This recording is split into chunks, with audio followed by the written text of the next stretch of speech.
day, my tea sippers, and you know what time it is. I hope you have all of your crumpets together because it's time to dish tea. And you're dishing tea, darlings, with Big Meach. Can't wait. It's time to dish tea with Big Meach. It's time to dish tea with Big Meach. It's time to dish tea with Big Meach. It's time to dish tea with Big Meach. Darling. Hello.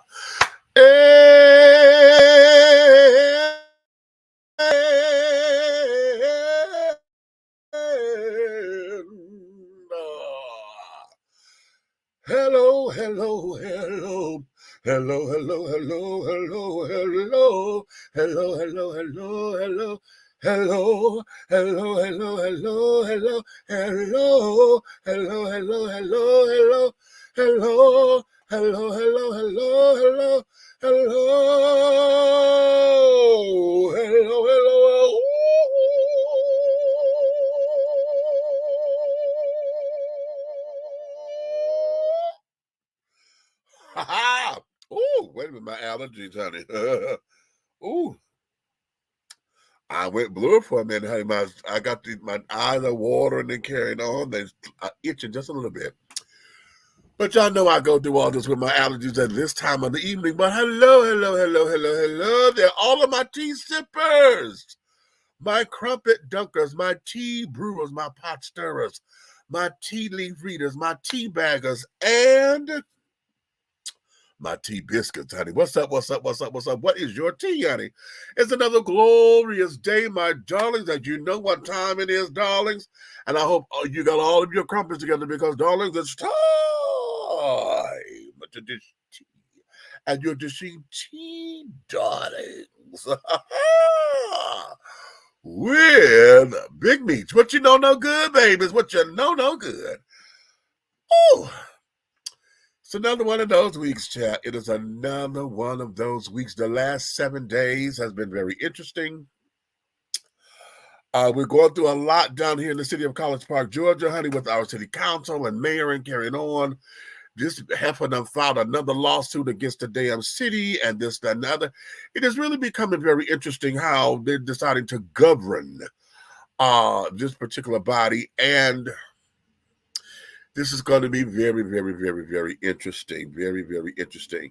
I got folks in my ear and carrying on, want me to run again, honey. They want me to run. They want me to run next year, child.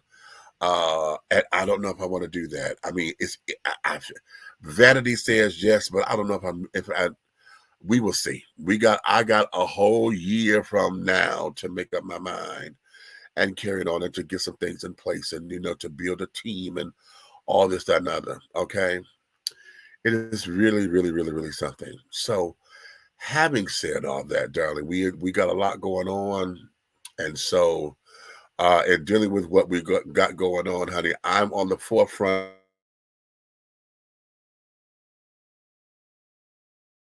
in their convictions and in what they feel and this, that, and the other. So we got a lot going on down here.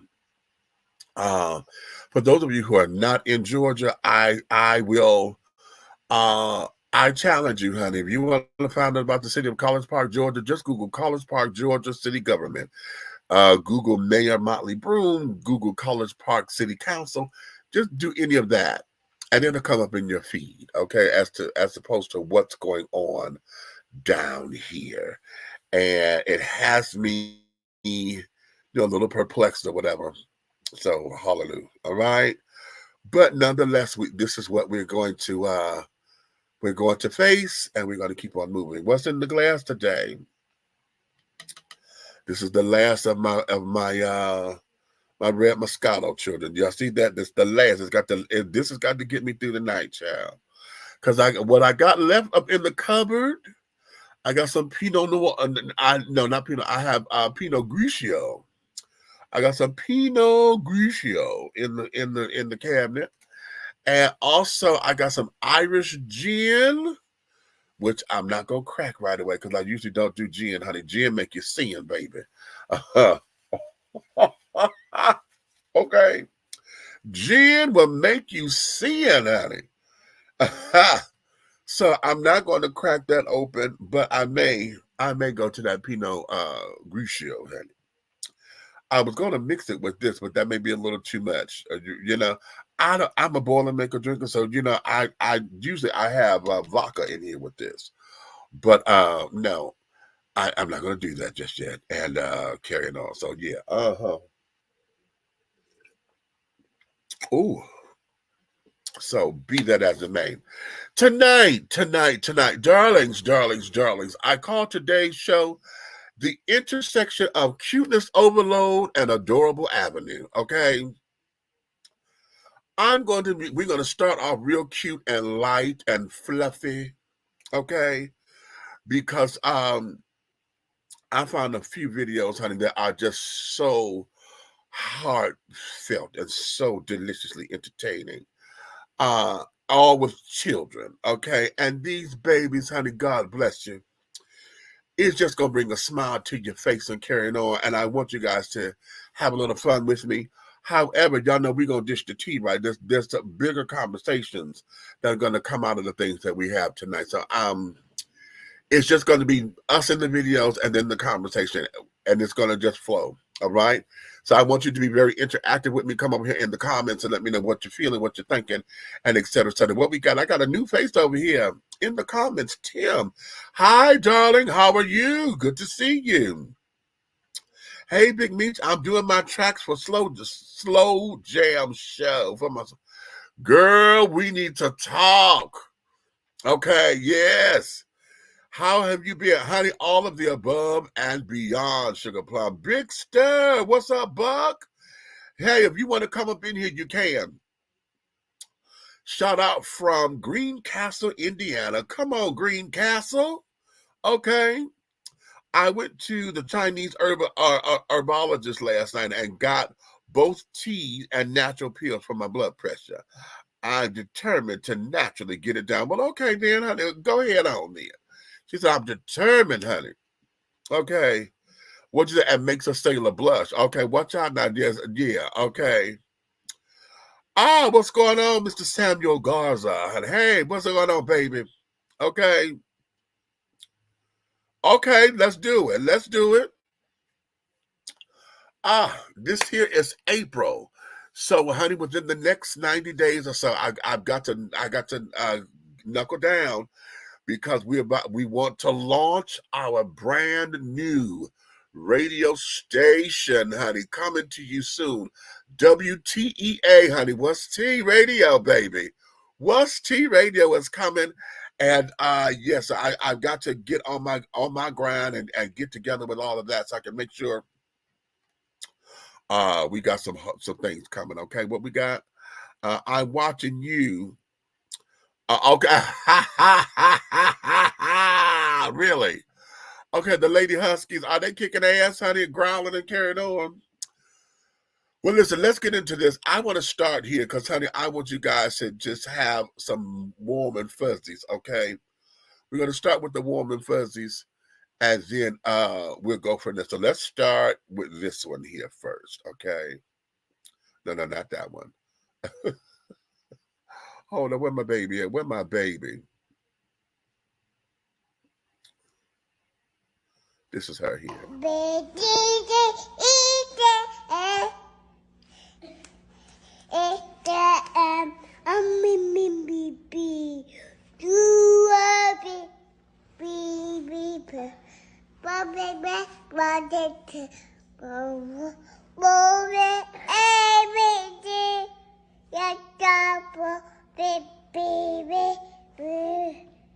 Yay!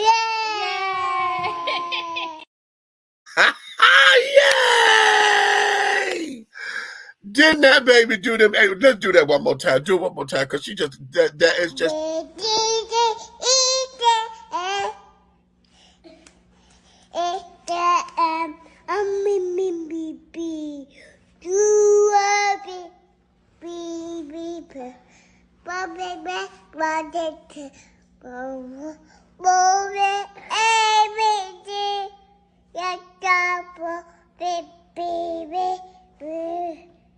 Yay!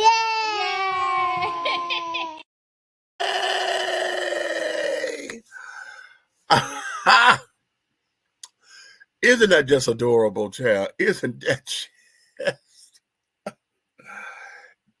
just adorable? Honey, when I saw that, I did not know what to do. I wanted to take them damn cheeks, honey, and just say, come here, Papa. Let's come here and do this thing, child. You hear? I was like, no, honey. Okay, that baby there just did all that. And when I saw it, I'm one of the ones I do this with everyone when they have that aha moment. And when it comes down to children and they get into that whole thing of I did it, you know. And when kids are into that discovery mode and that exploration of life and carrying on, and everything is brand new. And this baby, honey, she's building her vocabulary skills and carrying on in her communication. And that there was just everything.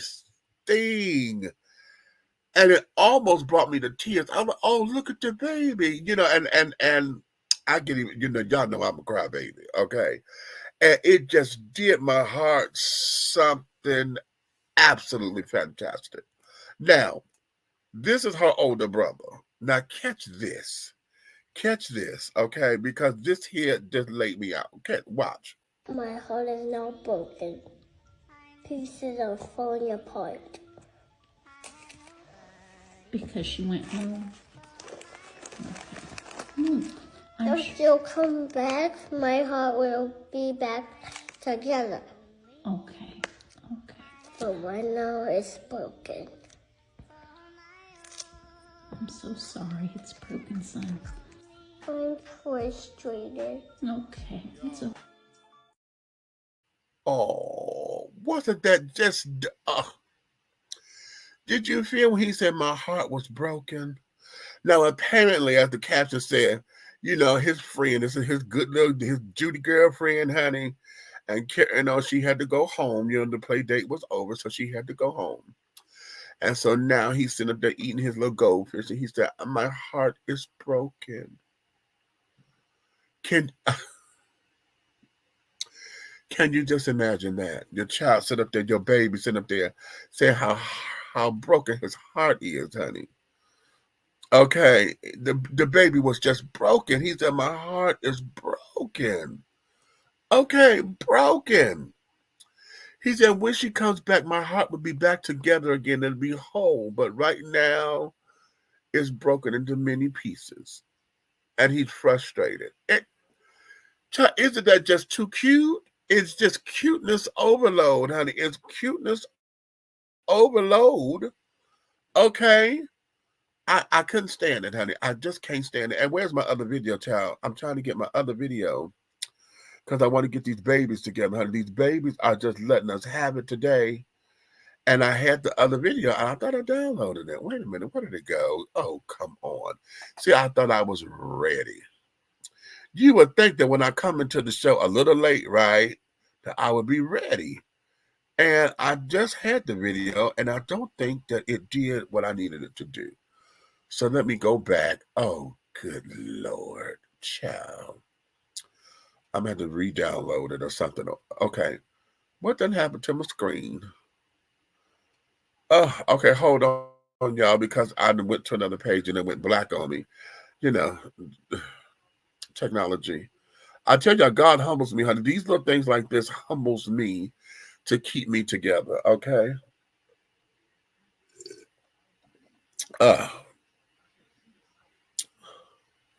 So, yes, darlings, yes. But hold on, I got to go back, and because I got to put this up in here, honey. This here is just everything, okay? This here it's just so everything. It's just so everything. And I'm trying to stay on this theme with the children so that we could get the cuteness together, right? But when I play this next video, we're gonna have a discussion because this here, the baby just said this child, and I was like, oh, you pumpkin. And in understanding what the baby said, honey, I think that this here is going to start wonderful dialogue with us. Okay, right now, hold on. Let me play the cuteness again because this is just too.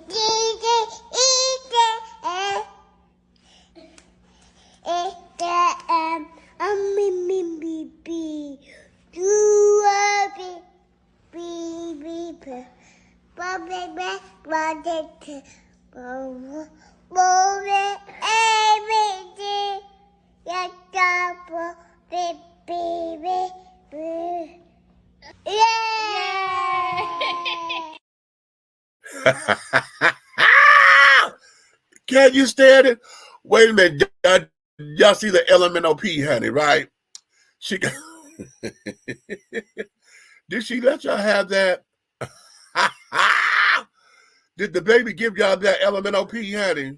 Because yes, she did. Yes, that baby did. Yes, she did. Yes, she did. Okay. Oh, okay, here go these allergies. Okay, hold on. Because it's about to load up. When I play this piece, baby, this here is a little piece of everything. Okay. Okay, y'all ready? Here we go. Catch. You hurt my feelings by not going outside, so that's why I didn't want to make this a smart choice. You know, earlier I couldn't go outside, so I was still a little sad. Yeah, Mm-hmm. but that was a consequence. But after I was a little sad, I was a little bit upset. More than a little. More than a little upset? Mm-hmm. Yeah. We all get upset sometimes. Yeah. We don't get what we want all the time. Mama also don't. Papa also don't. But it's hard for babies to do that. You know, earlier, baby dropped the plate and Papa got angry at her, and I told Papa to make this. I told Papa to stop breathe slow and make a smart choice for Papa. And then did he do it? Yeah, but earlier I chose to be a tiny bit mad, but after a while I was okay. You were okay? Life is like that. We get upset, we get mad, we cry. That's emotions, Mama. That's emotions, I know. And then we feel better after we cry. Yep. You do, even when you're upset or angry. Always different kinds of feelings. Even though when you're scared. That's another emotion. Yeah, a different kind of emotion. No, I was wrong. Today I had a hard time doing my emotions. Yeah, Yeah, it is today. that's okay. But it means, We're learning. even though when I was that mad, you still love me that so much. Of course. Always. Yeah, I love you too.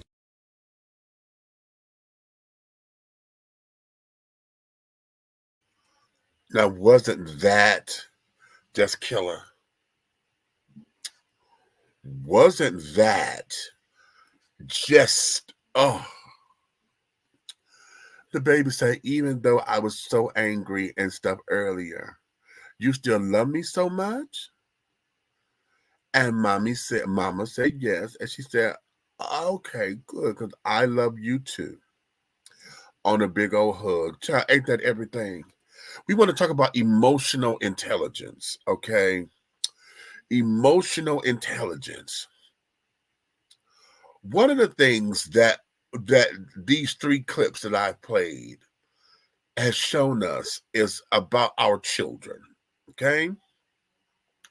Now, y'all know I am not one who loves to throw the what about the kids argument, right? Because I think that's a convenient argument. But in this case, I'm not going to throw it as an argument. What I want to do is show us how our children are like sponges, okay? And they will pick up It will soak up everything. Let's go in order. Let's start with the alphabet that you just can't get enough of, honey. This little baby, honey, does these alphabets, and as she's doing it in her way and carrying on, honey, and it's such an accomplishment because she wanted her applause. Yay! Okay. And wanted to feel good about accomplishing that, right? And that there. How many of us are still tapped into that inner child like that? How many of us are still looking for that acceptance? And oftentimes, I really believe that that's what we want across the board. I think as adults, we're still looking for somebody. A lot of us will call it validation. But I think most of the time, it's that inner child wanting to be accepted, to say, yay, I did it right. Let me have my flowers. Let me have my accolades. Let me have my time in the spotlight. Let me have my moment. Can I have my moment? Right? And I think as we get older, what ends up happening is that life gives us a list of experiences, and the child in us want that. But the adult in us want more than that.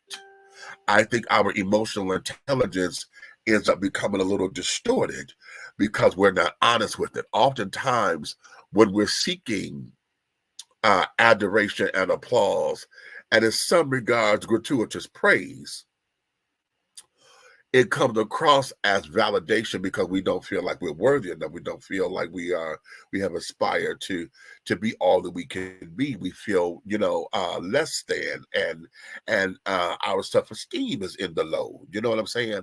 And oftentimes that what this baby just garnered of okay, yes, I did this, and yay, I got through it, because that there was, see, what that baby know is, when she's saying her ABCs, after she got through, is the applause, because that's what's supposed to come after, right? So you saw she had to give it to herself, because when she did it, she said, yay! And then everybody else went, yay, right? How many of us have been there in our own lives where our own emotional intelligence says, I got to pat my own self on the back with this one, because you're not going to get it. Wait a minute, let me do something. I got my little clapper. Okay. Pat yourself on the back. Okay. And give yourself that praise, that adulation, the applause. Okay. When we're looking for that, oftentimes I think as we get older and go through our own life's vicissitudes, and get into those spaces where we want, just to say, hey, you did it. Yay, baby, I'm on your team. Yay, we can applaud them because you did that. How many of us are left behind? You've done all the work. How many of y'all work in y'all churches and carrying on? And it's so thankless. How many of y'all are volunteers with many different organizations? And yet you're the one that get looked over because you may not be the popular one, or you may not be the boisterous one, or whatever, right? How many of you are on your jobs and you are, you go above and beyond, but you never got employee of the year or of the month, or whatever the case may be, right? But yet you still pressed on. And every now and again, you want somebody to just acknowledge and say, you know what, hey, this is what we do, and this, that, and the other. But like that baby, the baby was like, hey, I got through that. I did my LMNOP, honey, and I got through that. And I sang the song from start to finish, honey, give me mine, right? Now let's go to her big brother. When he said, I'm frustrated. My heart is broken. Baby, did you feel that? And then it's his voice on top of it. See, one of the things about kids, when they start having grown-up conversations and carrying on, and it's in their vocal tones, because you could hear all of that in their tones. And that's what ends up killing you, right? You get the puppy dog eyes and then that tone of voice, honey, that they can't control because they don't know what it is, right? And they go through and do the thing, and it becomes a whole production in your heart and tug on your heartstrings and things of that nature. They just sitting up there looking like, Lord have mercy, this little baby, right? This little brother, honey, he is hard. He said, my heart is broken into many, many pieces. And it was the mother. She said, oh, your heart is broken. I'm so sorry. Okay. And mama's tone, honey, just took me out, right? And so when you're going through all of these kinds of things, it's like, okay, here we are. For a young man to be able to say, hey, my heart is broken, right? And I wish that these are the kinds of lessons that we teach our young boys. Because when my generation is, a boy ain't supposed to cry, he ain't supposed to show emotion, he ain't. Okay? He's supposed to get out there. Long as he got that appendage between his legs, honey, he's a man. He's supposed to get out there, work, suck it up, this, that, that. We've all been told that's what men are supposed to be. All right? And that there does us a disservice because it doesn't allow us to process emotions. Okay? Oh, wait a minute, y'all. I've got to get something to sit on because I swear I got one of these little supposed pillows, right? That's supposed to align your back and stuff, right? If you sit on it. But ever since I got this damn thing, y'all always see me go to the middle of my back, right up under my neck and stuff. It's because I keep feeling like I'm tensing up right there. Like, oh, that's just hurts. And I'm like, okay, well, I thought I'm sitting correctly and shit, but this damn pillow don't work for me. Anywho, let me get back to what I was saying. I just had to readjust my damn back. All up in I get tightness all down my neck and all in my shoulder blades are carrying on. Okay, that's not cute. But nonetheless, I want us to teach our young boys, honey, who are growing up to become men, about understanding their emotions. Okay, he was able to voice that so deliciously. Excuse me. He was able to voice that so deliciously, honey, to where it was like, oh my God, this poor child, and you just want to reach out to him. And like the mother did in this, she let him have his feelings. So a lot of times we got to sit in it in order to learn from it. You understand? You got to sit in that. Oftentimes, see, as we age, many times we want to run from those feelings. We don't want to feel hurt. We don't want to feel sad. So what do? We try to suppress it, or no, not or. We suppress it either by not talking about it, acting as if it didn't happen, or we go out and drug, sex, drink, smoke, shop, do all kinds of things. We get distracted. We go to work thinking that, okay, I'm going to just go to work and take my mind off of it. Or you binge watch your favorite programming and thinking if I could just laugh it off, it's going to go somewhere and I don't have to deal with it. But one of the things about life is we got to learn how to sit in that feeling. Y'all hear Iyanla Vanzant say that a lot. You got to sit in it sometimes, honey, because you got to. She teaches you got to allow your heart to break in order so that you know what you're fixing. You know what I'm saying?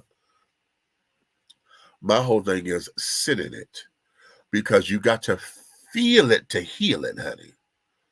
You got to feel it to heal it. Oftentimes we get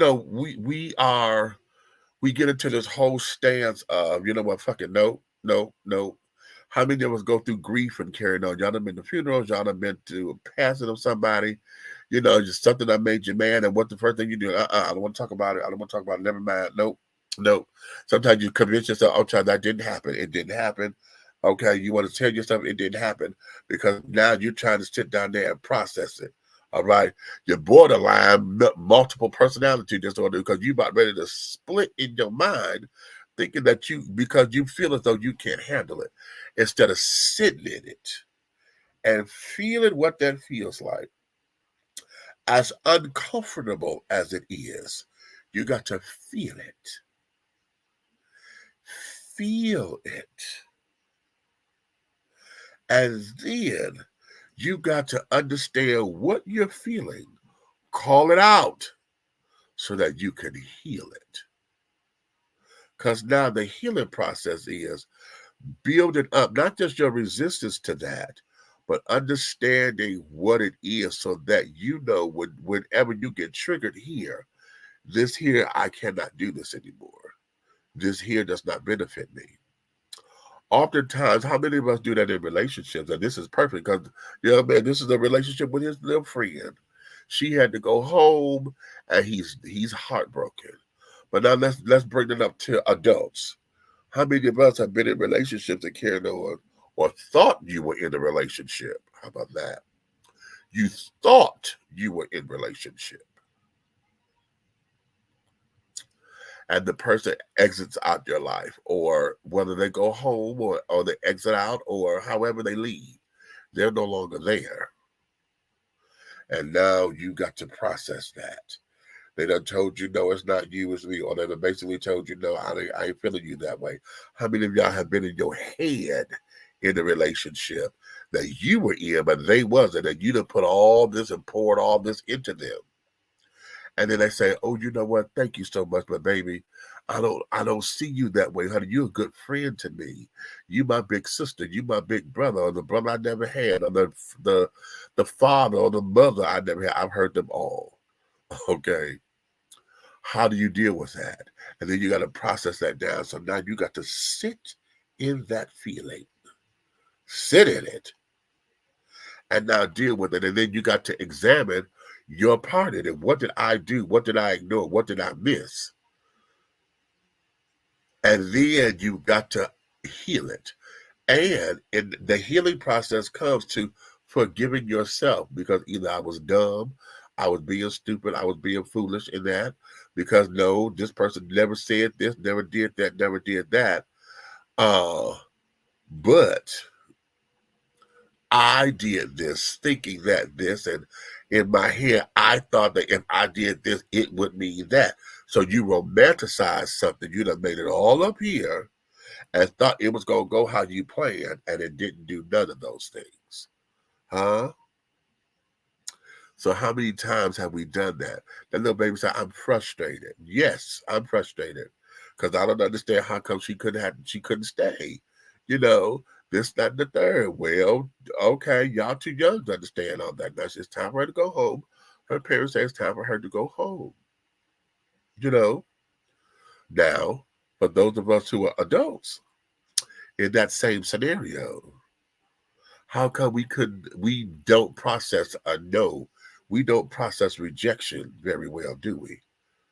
We don't process rejection well. For whatever reasons. Maybe we think we're too grand. We this is me. I deserve this. I put my mind to it. This is what I said I wanted, and I'm supposed to have it because I can have anything I put my mind to, right? Is that right? Okay. So yeah. So now let's go to the baby that sat down there and said, earlier today, I was upset. And when I dropped the plate, Papa got angry. And I told Papa, stop, breathe slow, and make a smart choice. Now, I want y'all to catch that, honey. Because basically, she just told, she talked herself out of her ass whooping, right?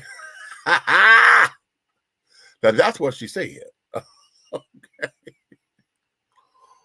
But the idea of being able to, for this baby to vocalize that, I want y'all to understand the significance of that. This baby was able to sit down and to articulate in full sentences her diagraphed feelings in that particular moment. I was upset a little bit. I did not want to go outside, and I didn't want to go outside because Yes, and Mama said, well, those are consequences. Yes, Mother, those are. But I was a little upset. No, I was a lot upset. Okay. And she corrected herself. She told the truth. I was a lot upset. Okay. So, yeah. In all that anger, and Papa getting upset because she dropped the plate, I said, Papa, no, stop and breathe slowly. And I asked Papa to make a smart choice. Well, did he? Yes. And I was still a tad bit angry, but then I got over it. I was better. Wasn't that beautiful? Wasn't that just beautiful? Okay. So then she got over it and was able to move forward. Ain't nothing died, ain't nothing kill her, whatever the case may be. You know, it wasn't all that she thought it was, and she was able to move on. And that became very significant. Then as the mother was talking, those are emotions, mama. Those are emotions. Yes. And then, then she had another emotion and carried on. And she said, well, yes, but we all experience different kinds of emotions. Okay, so it became a teachable moment as well. But then it got down to which the baby said, even though I was a lot mad like that, you still love me so much? How about that? Now let's bring that over here to adulthood. How many of us are still fascinated when we cut a rug and show our asses and carry on? And you realize, honey, that the person that you done cut up with, they still love you. How many of you tried to get somebody's attention and you just cut a fucking fool? Okay? Doing these stupid ass little tests that they, I just want to make him jealous because I want to see if he loved me and da. How many of you have jumped to conclusions when you thought that your old man or your old lady out there doing something nefarious and carrying on and lascivious in the streets, in these streets? Okay. Out there hoeing. Hey, Kaito. Oh, out there doing all that, okay, that you done made up in your head, okay, and then you wonder how they still there and still love you because they're the only somebody to put up with your brand of bullshit, okay? The people who are there in your life are there because they're the ones who will put up with your brand of bullshit. Okay, you are a household product in that man's or that woman's house because they're the ones who subscribe to your bullshit, your name brand bullshit. How about that? They're the ones who subscribe to it. They're the ones who understand how it works. You know, they could even school other people on how you work and operate. Huh?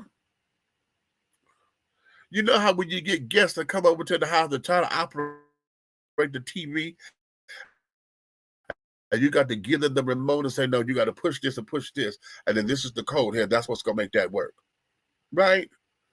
But you're the someone, honey, who got all that mouth and all this jumping to conclusions, and you got all these damn emotions and shit. Okay? And unlike the baby, you didn't make a smart choice. You want a neck roll. Okay? You want a mush. Okay? And carry it on. And then when it's all said and done and you got to go back to eat some crow, okay, and carry it on and put your, you got to put your foot in your mouth because you done did so much. Then you wonder why he's still there. I don't know how he's still here. Okay. Mm-hmm.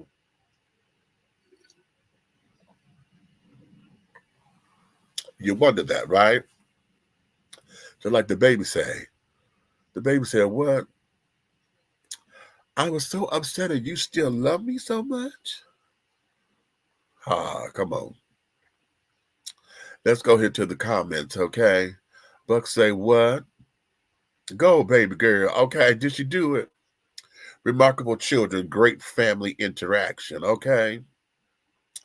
I'm looking for acceptance on my funk side. And who else is funky like me? Okay, dig it. Okay.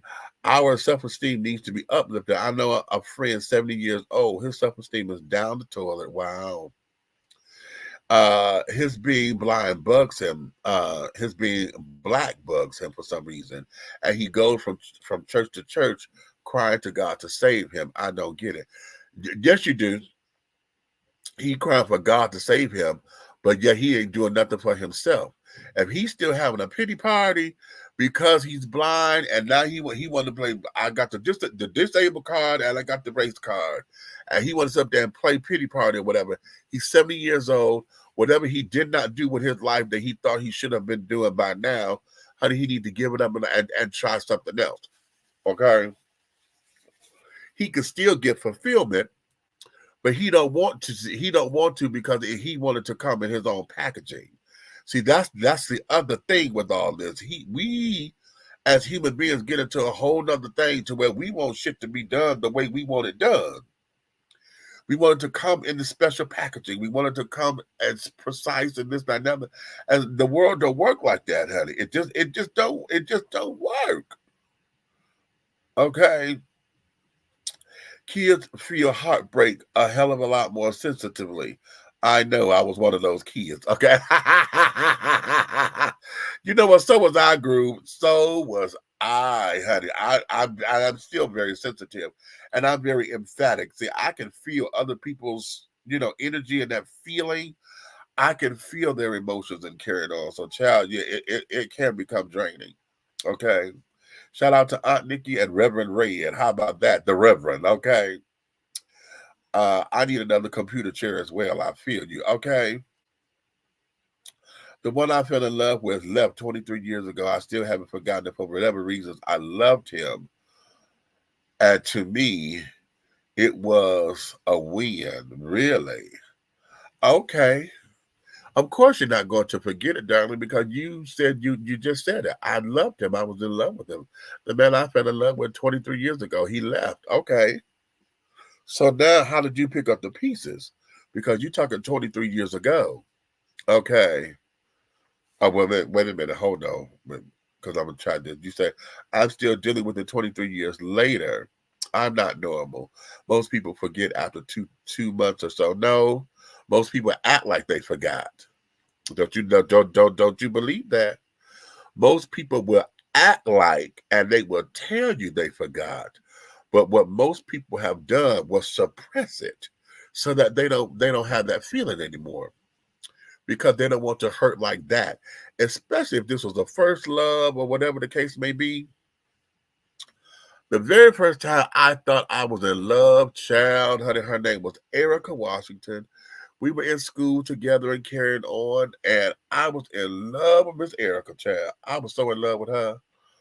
But I think she saw me like a brother or something or whatever because her ass got involved with Paul. Okay.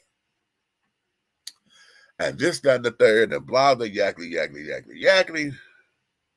It was something. It was just something. And so to know that and to know that, whatever that was, and we were like in, what was that, kindergarten, first grade or whatever. And yeah, both. We started off in kindergarten together. We went to first grade. I think we went up to third grade together. And yeah. So I still remember her. And the first guy I fell in love with, my first boyfriend was Tony. That's my first boyfriend. But my first love was Michael. Okay. And girl.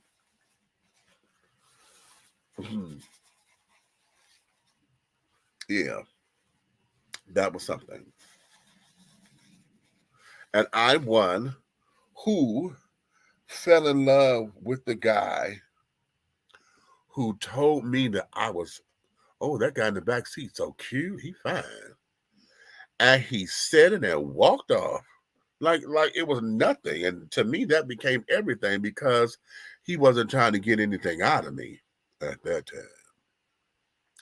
So I was able, I was like, bitch, we were about to pull up. I told my sister friend, Miss David, I said, David, you better turn this goddamn car around. Hold up.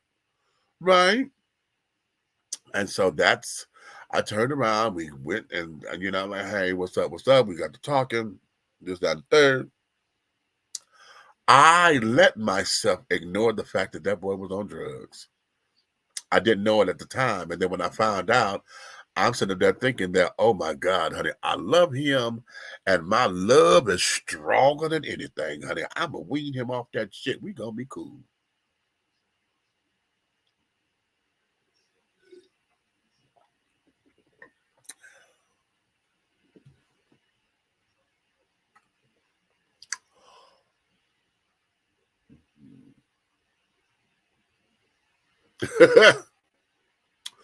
Okay.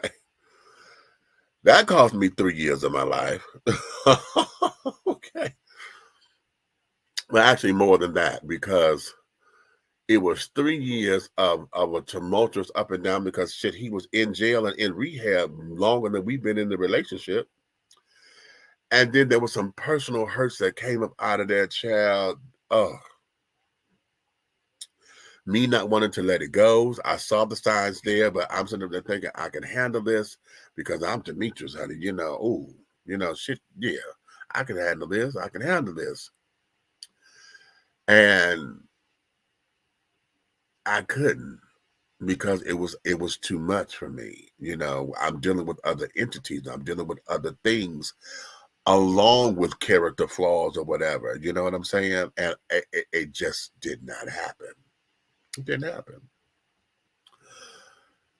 And then I think my hurt came when we broke up for the last time was when I tried to move him up here to Detroit because he lived in Toledo, Ohio. And I tried to move him up here to Detroit and thought we could try this because he was trying to get away from Uncle Henry and carrying on and blah, blah, blah. I said, well, here, come on up here. I sent the bus ticket and doing all that. And when I took him over to my apartment and carried on, he ended up going to get high with my neighbor. Okay. And then when we sat down and we talked about it, we talked for real. And this is when I had my Barbara Streisand funny girl moment. Remember at the end of the picture?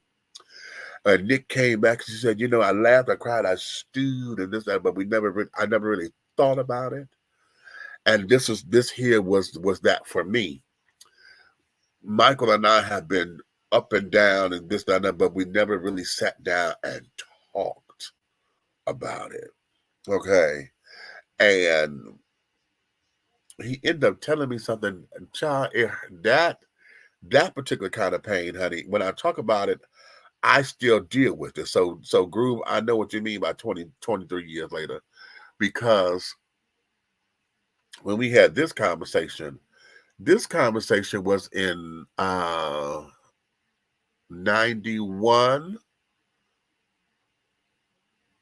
Yeah, 1991, 91. Yeah. Okay. I was 21 years old then. I'm 54 now. Okay. That is 33 years ago. Okay. That this happened. And he set up and told me he was in jail and I was writing him and carrying on. And he told me, he said, well, first he told me this. He said, Demetrius, he says, I love you. I really do. But I don't love you the same way you love me. I don't see you the same way. I said, excuse me? He says, when you look at me, he said, you see me as a husband. He said, I see you as my goody girlfriend. I said, your goody girlfriend. Wow, that's a hell of a title, ain't it? Goody girlfriend. Huh? He said, because you're so easy to talk to, I can share all of my problems with you. I could come to you and talk to you about any and everything. You give me great advice. You have never steered me wrong. So he's never seen me as someone he could partner with. which is why our sex life was basically nil and void. We did, but it was a struggle for him, okay? Because he was always going to go get high some goddamn well. So when he said that, I was mortified, right? But here is where he kicked me in the ding ding. When he was locked up, we were riding and carrying on, and he ended up sending me a 23-page letter that the bitch he was in jail with fucking wrote him, because she wrote a page a day for the time that they were apart. Well, he ended up sending that to me. That's how I know so much about it. And it didn't start getting good till like page 15, 16. And that's when this child started having all of the romance dreams. And when you come home and I'm going to do this and I'm going to do that. And we going to make love in the shower. And then we going to. And I'm like, you sent me this from another bitch? Wait a minute. That was the first time I went to my mother to talk about man problems, child. I did not know how to handle that. But what he told me sitting in my apartment was that every time I was writing him and he wrote me back, it was his handwriting, but it was that bitch telling him what to tell me. I said, what? He said, you were so sincere and everything in it, and I didn't want to hurt you. I didn't want to hurt your feelings. So he was the one to tell me what to say when I wrote back.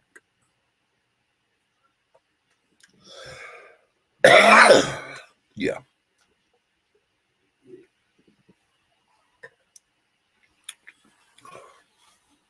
How about that? Okay. So when I tell you that I was in up here, sitting in my apartment, looking like a piece of cheese, honey, waiting on the mouse to come and devour it. Yeah. Yeah. Okay. So that heartbreak, I had to sit in it.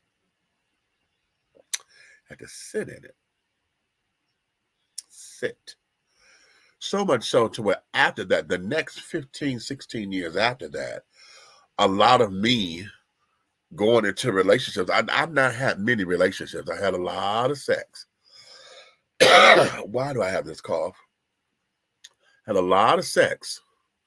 Y'all know sex is my addiction. And it was dealing with him that I realized I was running to sex for all of my answers, because I've always felt like I was not the most handsome. I'm not I don't come from means or whatever. I was always the one that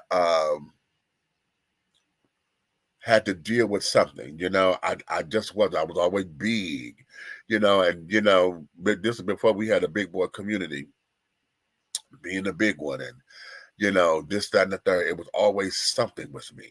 It was always something. My nose too big, I'm too, I was into school and carrying on. So, I didn't talk like everybody else. I don't dress like everybody else because I don't have all the name brands or whatever. It was always fucking something. And then being around other, rainbow alphabet children, what TS Madison called the ubiquitous children, because LBGTQIA, the ubiquitous. Okay.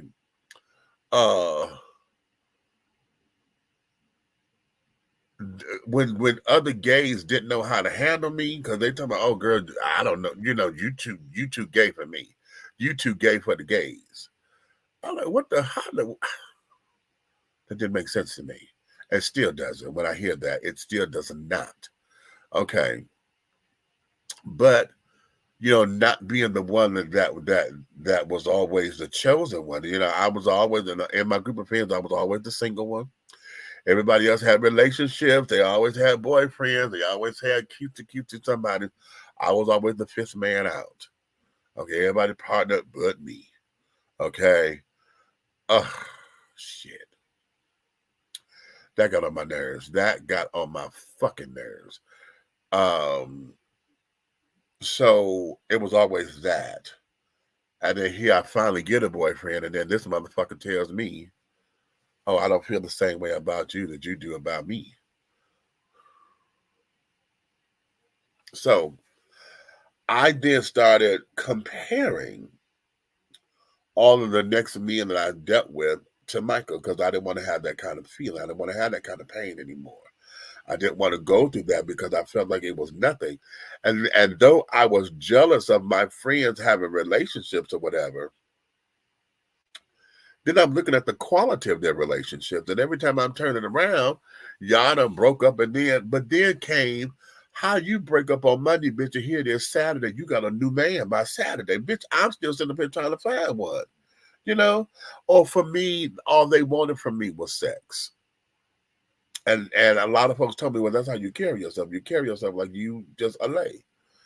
And I didn't get that at the time, but a lot of that was because when I was in my element and dealing with my addiction, that's what I had in mind. I knew where to go, all the spots and this, that, and other, because that was my high, you know. So that there was difficult. Now, Michael and I had a meeting of the mind finally. And this is 2024. I want to say this was probably either 2017 or 18.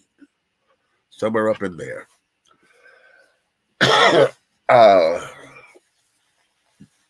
He was living in Florida at the time. We found each other online. All right. Catch this. Catch this. I was online on one of the date sites, right? In fact, it was Bear 411, which I don't even fuck with anymore because they didn't change the algorithm on that. I don't fuck with them no more. Going over there, I met someone I was talking with, and we're talking, and just having general conversation. But then all of a sudden, I'm hearing my story come out of this man's mouth. And I said, Lord have mercy. I said, man, you telling my story? He said, what? I said, yes. I said, baby, that sounds just like my ex. And he says, oh, Lord have mercy. You hear one of them too? I said, oh, most definitely. And I'm going through some, we exchanging stories. I said, yes. And then I called his name. I said, well, yeah, that was Michael, honey. He said, oh, your ex name Michael too? I said, yeah. I said, oh, your ex is Michael? He said, yeah, Michael. I said, well, mine was Michael Hustler Sweeney Jr., honey, out of Toledo, Ohio. And everything went quiet. I'm like, hello? Hello?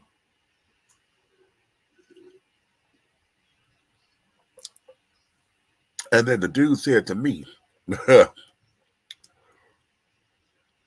he said, say that name again. And I said it. He said, damn. I said, what? He said, out of all the people to hook up with on a goddamn dating site, how in the hell I find the one person on this damn thing and we have the same ex?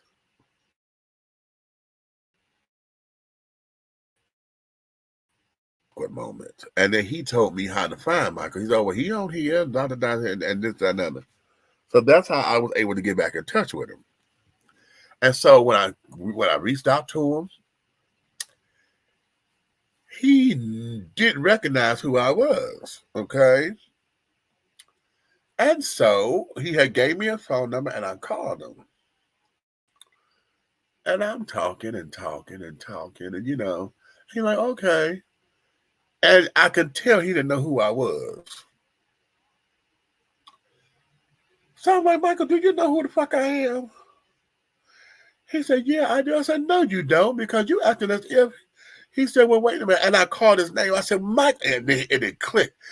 I said, oh, now you know who the fuck I am. He said, because you're the only somebody who calls my name like that. I said, what? He said, you're the only somebody who calls my name like that. I said, oh. So then now I'm sitting up here thinking I'm going to have my necro money. I'm going to let this motherfucker have it, and for letting him and forgiving and the dissing, and you did this, and Lord have mercy, and oh my God, and motherfuck what that. And he shut it down with this quote. He says, Demetrius, he says, I cannot say that you're not telling me the truth, because if you're telling it to me, it must be true. And I apologize for hurting you. He says, but I don't remember none of that, because I was so into my addiction. My only thing I was trying to do was get high. So I know I did any and everything to accomplish that goal. So if I did any of those things to you, I have to apologize, because I don't remember.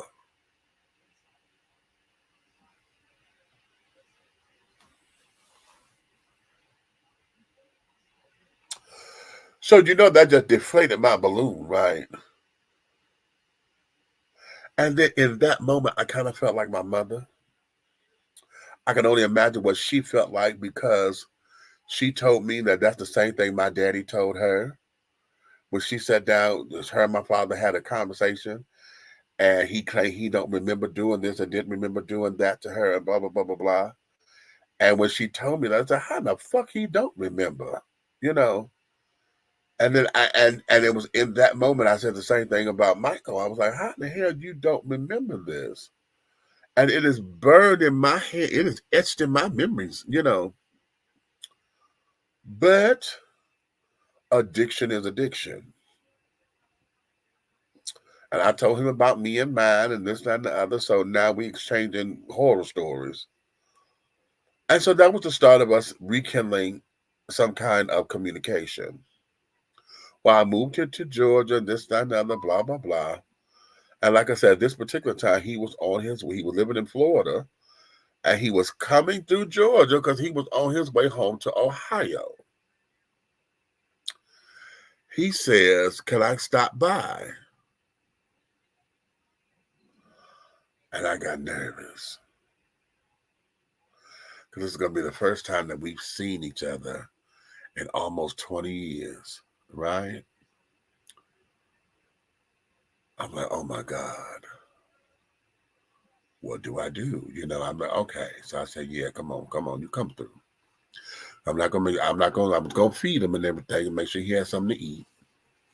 So he came through, we talking. And he stopped by because he'd end up taking me somewhere I've never been before. And that it was an NA convention. And he finally went and got clean. And he was there, and he wanted to show me something. And I said, well, wait a minute. You said that's an NA thing. I said, child, narcotics was not my thing. He said, no, what you have to understand is addiction is addiction. He said, and I believe something in here will help you. So I went with him.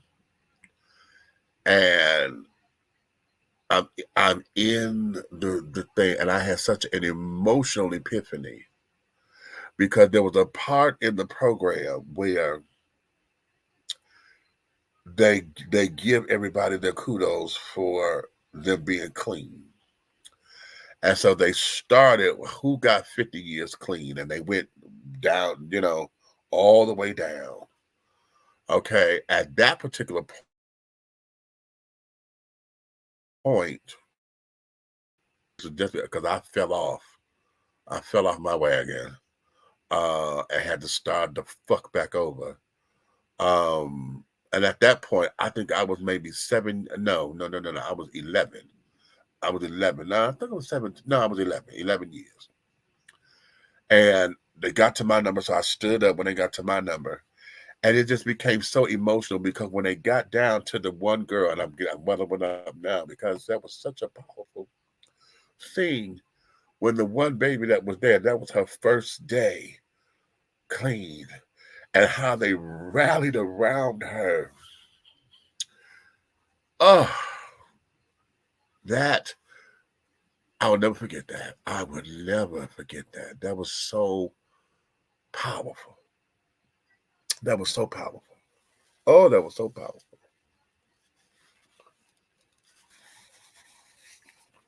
That was powerful. And I was like, wow, just being around that atmosphere.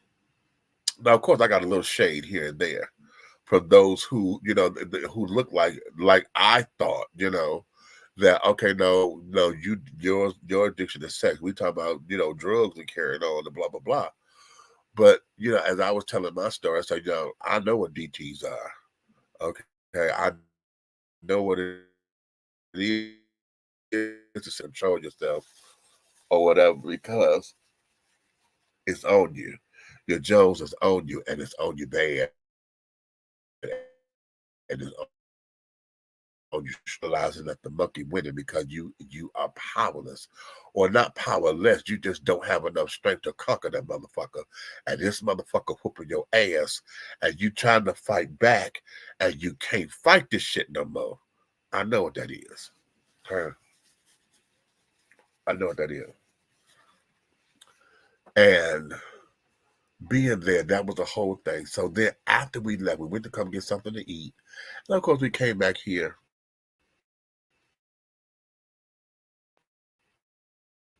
I just do. And so, of course, he came in my room and we slept in the bed together. And, and he told me he usually don't either. But that night, we both slept with our clothes on, and we were able to really just sleep in the bed.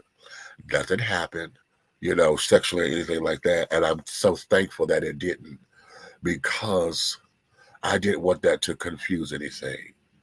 I didn't want it to reignite nothing. I did not want that at all. Okay. Do I still have my fantasies and carrying on? Of course I do. Michael had a big old huge ass. Michael's ass was on his motherfucking back. It was so cute. Michael's ass naturally is what folks get BBLs for. Okay, so and of course, and he had gained a little weight and carried on, looking all cute and things. Of course, I was there in the fantasy world. But the reality of that was that would not have gone over. I called my best friend and told Yubi, I said, Yubes, I said, bitch, I'm nervous.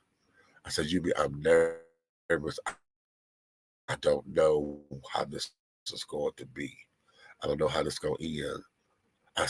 She said, girl, you're going to have to make up your mind.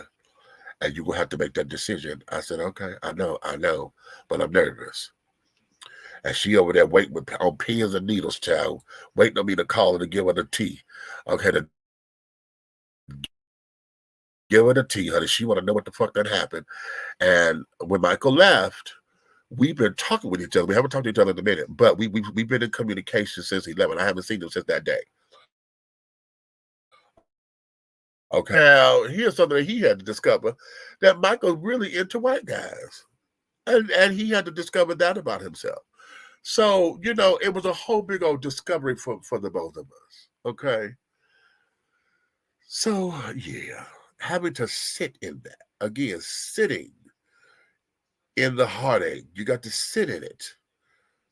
And you got to feel it in order to heal it. And after all that time of dealing with him, and this is to you, Groove, after all that time of dealing with what I thought mentally that put me through, because I'm comparing everything to him. I'm comparing everything to that experience. I'm comparing everything that I did not want to happen. I compared it to him because that was my first major boyfriend hurt, and oh my God, how could you do this to me kind of thing. And Michael was my first love. as far as me having a boyfriend. He was the first guy that I've actually had fallen in love with and was willing to do the whole thing about and carrying on. So I'm like, wow. So Groove, yeah, of course you still deal with it because of the nature of the hurt, the nature of the thing. You're gonna do that. You're gonna do it. So okay, y'all in my business. Okay. So be that as it may, but all of that, going back to these adorable children and that emotional intelligence, like the baby was when she was able to rationalize it and have full synthesis. I don't know how old that baby. I'm gonna say that baby can't be no older than 3 or 4. Okay, and is that aware of who she is. Okay, that kind of awareness. Oh, darling, that's absolutely fantastic. Absolutely fantastic, and that's something that we all have to go through. Okay. So let's move on, because child, I'm here, honey. Oh my Lord, I didn't mean for this to get cathartic like that. But it does, okay? It does. But wait a minute, did I play this? Let me go back up here for some more adorability. I think I did play this, but I'm gonna play this again so I get rid of this video later. Look at this little baby. Now watch this. Thank you for having me. I am here to speak to you about the importance and benefits of reading. I personally read every day and absolutely love the adventure of reading. I will stand before you and speak with confidence and not be afraid. Reading every day has made me smarter. Reading has also strengthened my vocabulary and language skills, allowing me to pronounce new and big words without even thinking about it. Reading has incredibly enriched my long-term memory. Isn't that gorgeous? Isn't that gorgeous?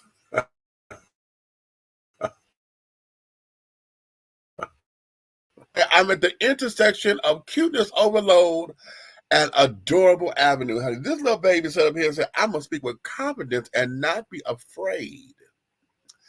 This little baby is telling folks, standing on a table, I stand before you on this table, child, to give you the 411 on reading. Okay, he dishing the tea about reading and how it has strengthened his vocabulary. Okay, how about that? Okay, and language skills. Catch it. Okay. So now what do you do about that, honey? What do you do when you have that little baby talking like that, honey? Little baby sitting up there letting you have it. Okay, what do you do with it? How do you deal with it? How, darling? How? Okay. Those are the kinds of things that I'm telling you, that's just cute. That's just so adorable. And I just could not. Wait a minute, I got one more? Oh, this is so adorable. What was this? This little girl was play fighting with her dad when suddenly she heard a loud thunder.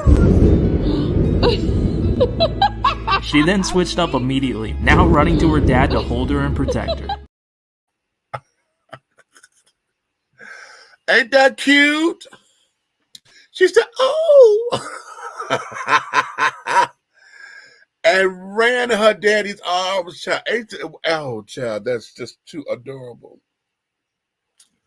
That there, again, the bigger discussion, the bigger discussion out of this cuteness and adorableness with the little baby with this reading and understanding that he's able to give his confidence and able to increase his language skills or whatever, that there is making him an effective person, that way he can stand anywhere, and understand that reading is the key.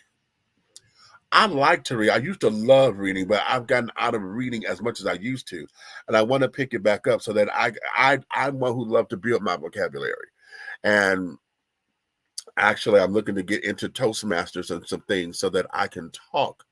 Wait a minute, is that tomorrow? Oh shit! I'm supposed to be doing something tomorrow, I think, and I got to look at that. I'll do that. Okay, wait a minute. Something just hit me. I'll do that in a minute.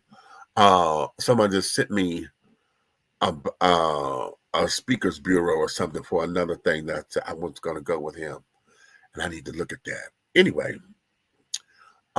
looking into this and making this happen, about understanding your vocabulary, understanding that reading is fundamental, honey. That there is a necessity. Okay, that is a necessity. You have to read in order to get ahead, in order to understand what's going on, in order to peek around and do your research and carry on. That young child right there is, and then to stand there with so much confidence, and able to on the microphone. So not only is he able to hold his own when most adults don't know how to speak in public. I'm afraid to get up and talk in front of people and carrying on because you don't like the eyes looking at you and carrying on. Or you may feel as though that I may say the wrong thing. Honey, whatever you for perfection, we want all this to be so right.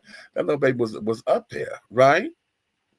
And reading also gets you into a place to where, honey, can't nobody take it from you. Once you got knowledge is power. And once you know it, can't nobody take it from you.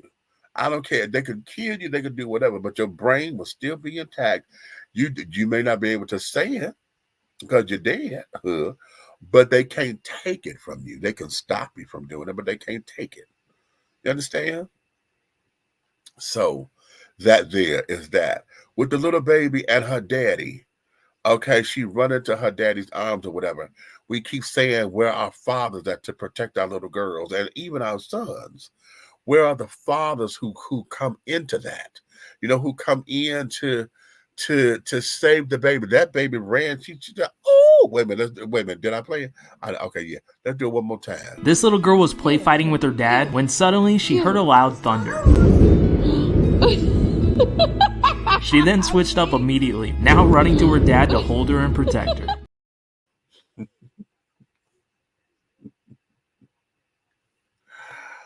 Oh, that is just so that way, Chad. That just, and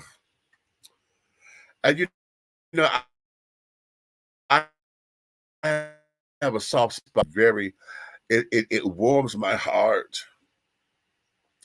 and possibly because I remember the days that my brother and I had that with my dad. My sisters didn't.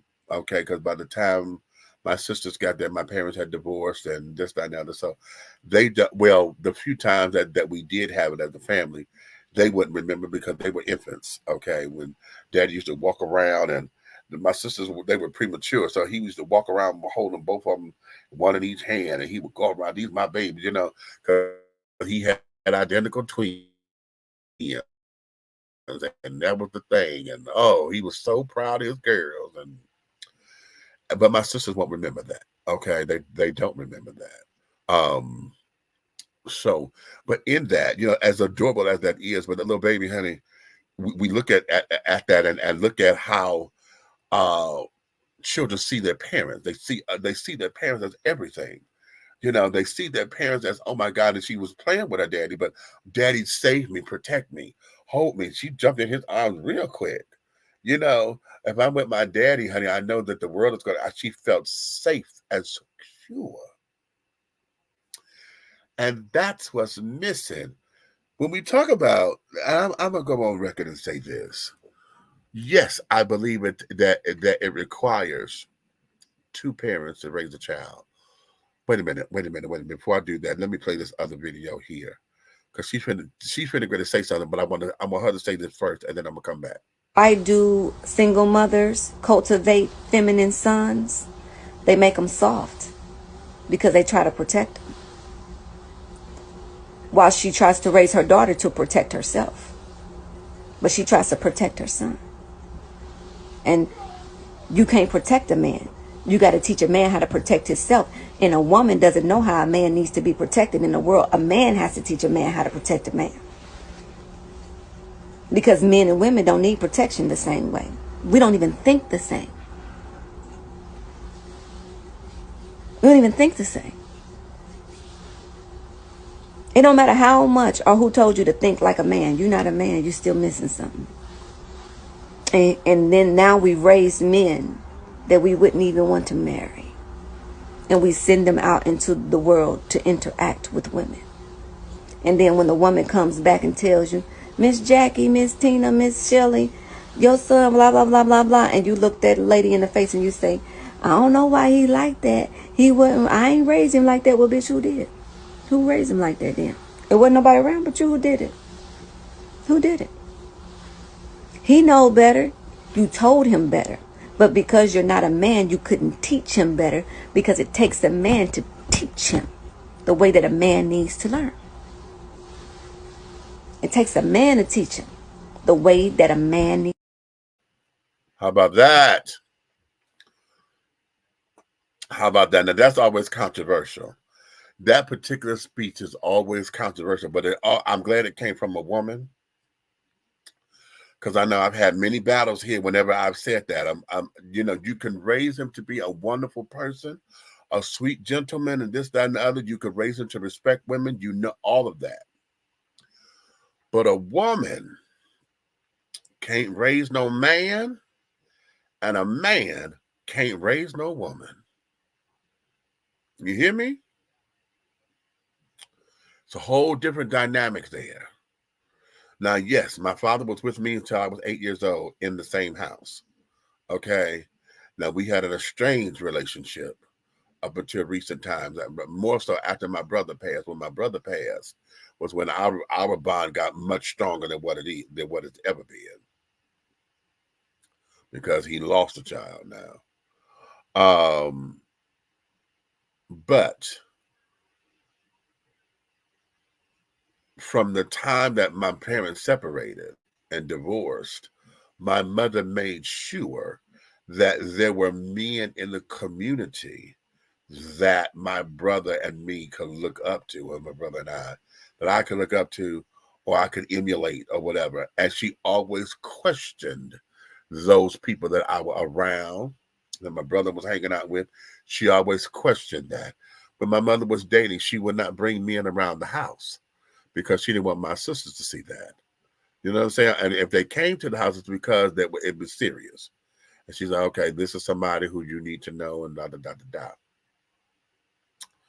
But she always made sure that there were men around, you know, that would, and if they were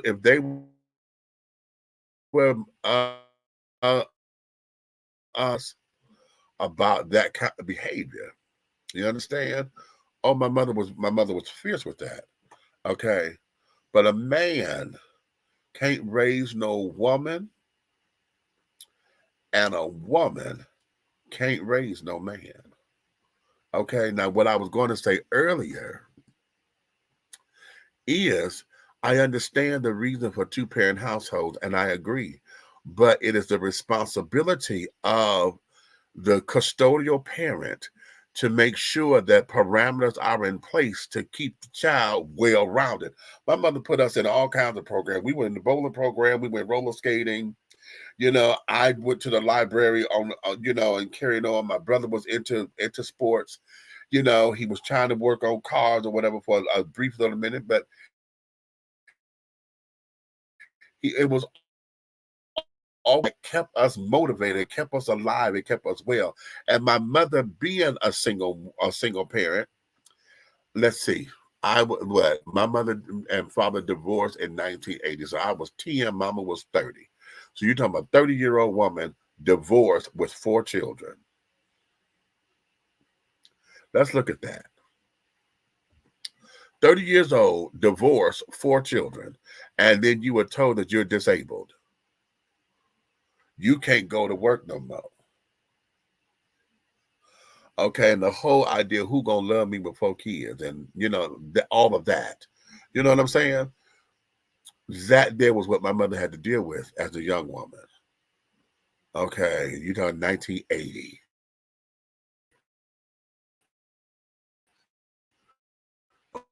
I'm the firstborn, so now she's dealing with me about to come into my puberty years, my adolescence.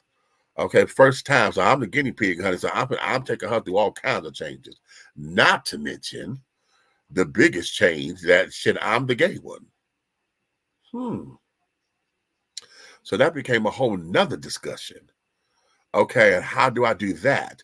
Because now all the men were trying to get me to be a man, okay, and trying to tell me about girls and trying to tell me about this. And, fuck all that. I'm into the boys. So now it became you trying to toughen me up. And now y'all see I wasn't the most masculine of men. So now they trying to get me here. Whenever I went with my father was trying to give me the fucking box at the damn state fair and shit. Daddy, my brother did that. That man hit me in my face. I don't care if he do got on a damn glove. I'm not getting up there. I'm not getting up there. Oh, that used to piss my daddy off. Oh my God. I'm grateful he wasn't drinking that particular day because he was trying to get my brother to go up there. He's like, Meach, come on. I said, Daddy, I don't want to do that. The fuck you mean you don't want to? Daddy, I don't want to do that. Oh, you ain't nothing but a motherfucking little punk. Daddy, I'm not no punk. I just don't want to do that. Okay? He couldn't understand that. Then, it wasn't long after that, we had a rec center at the time around the corner. I went to the rec center, and of course, the kids tried to jones me because I'm the gay one. I'm so faggoty. I'm faggoty, honey. I'm the fag that one. Okay, that's what they were trying to tell me. Well, they thought this was going to be an easy win because they wanted to box, right? And they put the gloves on me, and I had 2 left-handed gloves. The gloves wasn't right. So I'm like, it wouldn't fit on my hand, but I got 2 gloves on, and they trying to box. And I can't think of the boy's name. I just know he was a light-skinned little boy and carrying on, and this, that, and the third, and yada, yada, yada. And we boxing, and I didn't have no stance or nothing because I don't know shit about boxing. I'm just trying to make sure that you don't hit me hard. Well, this motherfucker went head hunting and swung, and I think he had hit me in my face some damn well. Baby, all I know is that I did some kind of stupid dip, bitch. And all I know is he was hiding his face, and I came up and gave him an uppercut with my right hand with that left glove on it. And I hit that motherfucker so hard I blacked his eye. And when he came up, you could see I had tore that motherfucking face up. I took the gloves off there and threw them down, and I went home. I said, oh, no, I can't do this. Because that's not my intention. That is not my goal to do no shit like that. Okay? Then it became, ooh, his brother's going to kick your ass. What his brother's got to come kick my ass for? I didn't ask to get in the goddamn ring. I didn't ask to do that. Now you mad because he got his ass whipped by the faggoty of fags? He got his ass whipped by a fag, and now you motherfucking mad. Kiss my black ass twice. Okay? So no, I didn't do all that. I did not do all that. Okay, so that used to make daddy mad. And then like I said, the men, they wanted to toughen me up and all of those jazz. I'm like, that's when Virginia Sims was out. You come a long way, baby. And what was the one? Well, whose slogan was "Don't let the smooth taste fool you"? I think it was a liquor or a malt liquor or something that said, "Don't let the smooth taste fool you." Okay, that's when I started saying that. Okay, it was right about that time. Cause I'm like, don't get it twisted.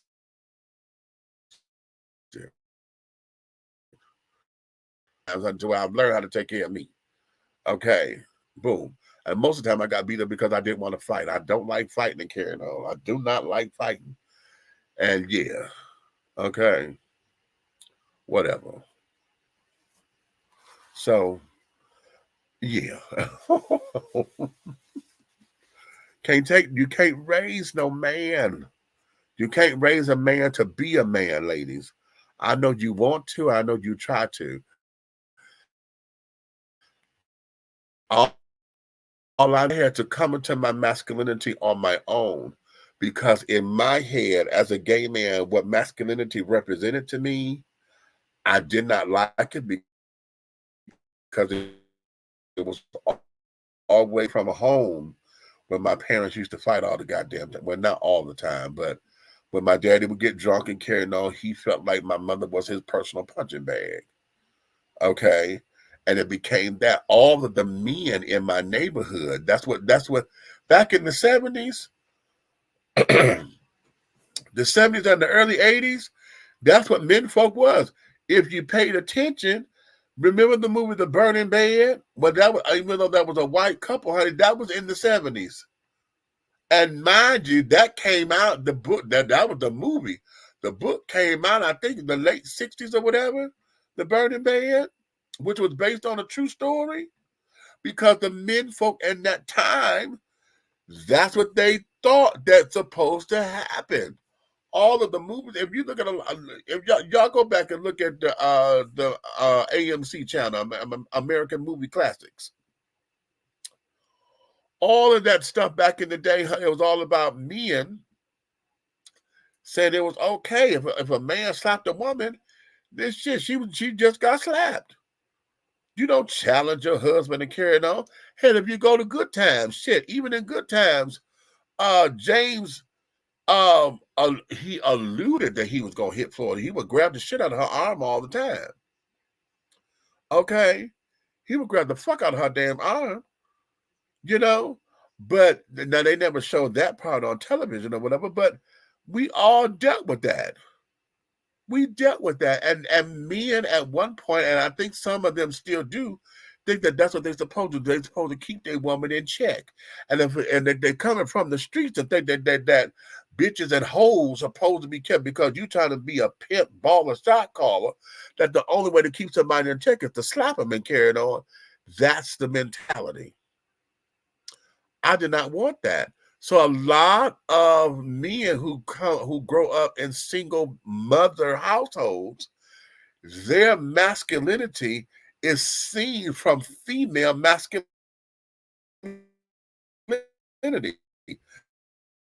If you have my grandfather, who I never met because he died when my mother was 13, but my mother knew how to shoot because he took her hunting. My mother knew, excuse me. My mother knew how to take the wires. We had a refrigerator and carrying on that was going bad and the cord was wrong. Mama took that damn cord and cut the cord and took the wires and took another cord and twisted those copper wires together and took some duct tape and some black electrical tape and sealed that shit together and put that damn thing back up there and make that refrigerator work again. Child, bye.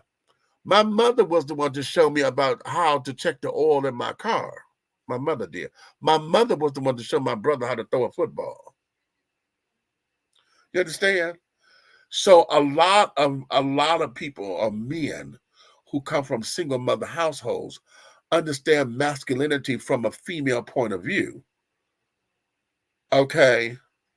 So it's not that they don't know masculine traits and behaviors. It's just that it's from a feminine perspective. Now, you'll get heterosexual black men who come from single parent homes who end up around other heterosexual men when they start to shape and mold and develop, to where a lot of times they get involved in a lot of that street shit or that uber masculine. I don't want to say toxic masculinity. I'm going to say uber masculinity, to where now they're trying to overcompensate. For gay men, a lot of us end up what Haji was. If Haji was here, he would sit down there and say that, because he said a lot of gay men act like single women. Okay. Hey, love. What's going on, Shell? Hey, Shell. Haji would sit down there and say that gay men act like single women. Or single mothers, okay? And when he first said that to me, I wanted to knock him in his mouth. I said, nigga, if you don't shut up. But then as I started to think about it, most of us, that's all we know. And a lot of us who are firstborns like me, hell, I know when my mother and me coming out, because that's all I've been around. I've been raising my mother, I helped my mother raise my siblings. Okay, so to me, my siblings are like my kids to me. Because when mama was sick and carrying on, my we're all asthmatics, but my mother was down a lot. So because of that, she relied on me to take care of the family. So hell, when I got my first job, my money went back in the house. I'm sitting up there buying this and buying that. I wanted a stereo system in Karen. I went to the resale store, the Value Village, and bought this floor model component set that had the record player and the radio and the tape track. It was a cassette tape, not 8 tracks. The player, it was the floor model and carrying on. I would buy furniture. I would go grocery shopping with my money carrying on because now I'm helping mama take care of the house. I was 14 then, you know, when I should, and of course I had to buy my own stuff and this, that, and other. And, you know, first time I bought from a booster, you know, I bought some pants or whatever. I bought them for $17. My mother said, she said, child, you spent too much money for those. I was like, Mom, you think so? And I tried to get my money. Like, well, I done spent the money already. I was like, oh, okay. So I took those, it was some jeans. They were pinstripe jeans. Okay. They had white pinstripes all down these jeans. They were sickening jeans. I wore the fuck out of them, man. But my mother told me I was paying too much money for it because they were hot. You know, they stole them and whatever. So that was my first time engaging in the street element of boosting. And so, okay, cool. But nonetheless, that's what I did. So my masculinity came from a female perspective. It was feminine masculinity. Okay, and how to handle it and how to conquer it and this, that, and the other. And a lot of that too, and I'm gonna be very transparent here, I accepted it because male masculinity coming from a man, I didn't like what it represented because it always represented something that I knew that I wasn't. But as I got older, and I told y'all that story before, when I got older and the boy in me started kicking my ass, I had to learn that it was okay to be the man that I am. You know what I'm saying? And it was okay. I did not have to only exist in my feminine side all the time. I had to learn how to merge those together to be complete because I was running from him, thinking that I was going to be anything like my daddy and carrying on. My last girlfriend, my very last girlfriend, Miss Charlene, honey, I don't know if I told y'all this before, how I have fallen for her is because we were in the projects, Herman Garden projects, and she was standing, and I came up behind her, and I grabbed her like that. You know, I grabbed her from around her neck. That girl took my arm and threw me over her damn back. You know, like a Charlie's Angels, Kelly Garrett flip. When I hit that motherfucking ground, you heard that, and you thought it was a damn earthquake. Boom. Bitch, I was in love with that girl there. I was like, God damn. Right? Ha! I was in love, did with Miss Charlene Haynes at that time, right? So we started dating and carrying on. We never did the horizontal mambo, even though I tried. She was my ooh, baby, baby, baby, baby, please, baby, baby, please, baby, baby, please. She was the one that I had that experience with. And she told me no. She told me no. And I'm glad that it was a no, but kind of not. You know, when I think on it, I'm like, oh, I'm glad it was no. I'm glad it was a no. But as I think over it, had she said yes then, this was 1984. I was 14. No, it's 85. I was going on 15. Okay, no, it's 84. We had just turned 14. That's the year Purple Rain came out. I took her to go see Purple Rain. Oh, that was we had such a fun date. Oh my God, I didn't think I had it in me, y'all. Y'all want to hear it? Y'all want to hear it? Okay, wait a minute. Let me finish this. I'm gonna go back to the date. This was 1984, and if we had done the horizontal mambo then, okay, I would be the father of a 30-plus-year-old son. So I said, okay, you know, I had to swallow my pride. I wasn't going to physically attack her because that was rape. But I was like, no. So I went upstairs to collect myself. And of course, honey, I had ejaculated on myself. So that would have been all up in her. Okay. That would have been all up in her. and we would be parents today, the two of us. What ended up happening was she was already dealing with her ex, Rodney, the boy before me. And it wasn't long after that she ended up pregnant anyway. Okay. But with his baby. So her firstborn child could have been mine. And depending on how you look at it, some would say should have been mine. But I'm going to say could have been because she told me no. She told me no. Otherwise, yeah. Because we'd have had that baby. That was 84. We'd have had that baby in 85. I was 15. So, yeah. Oh, my God. Shit, he'd be 39. Oh, good Lord. Wait a minute. Whew. I would be the father of almost 39-year-old. Damn.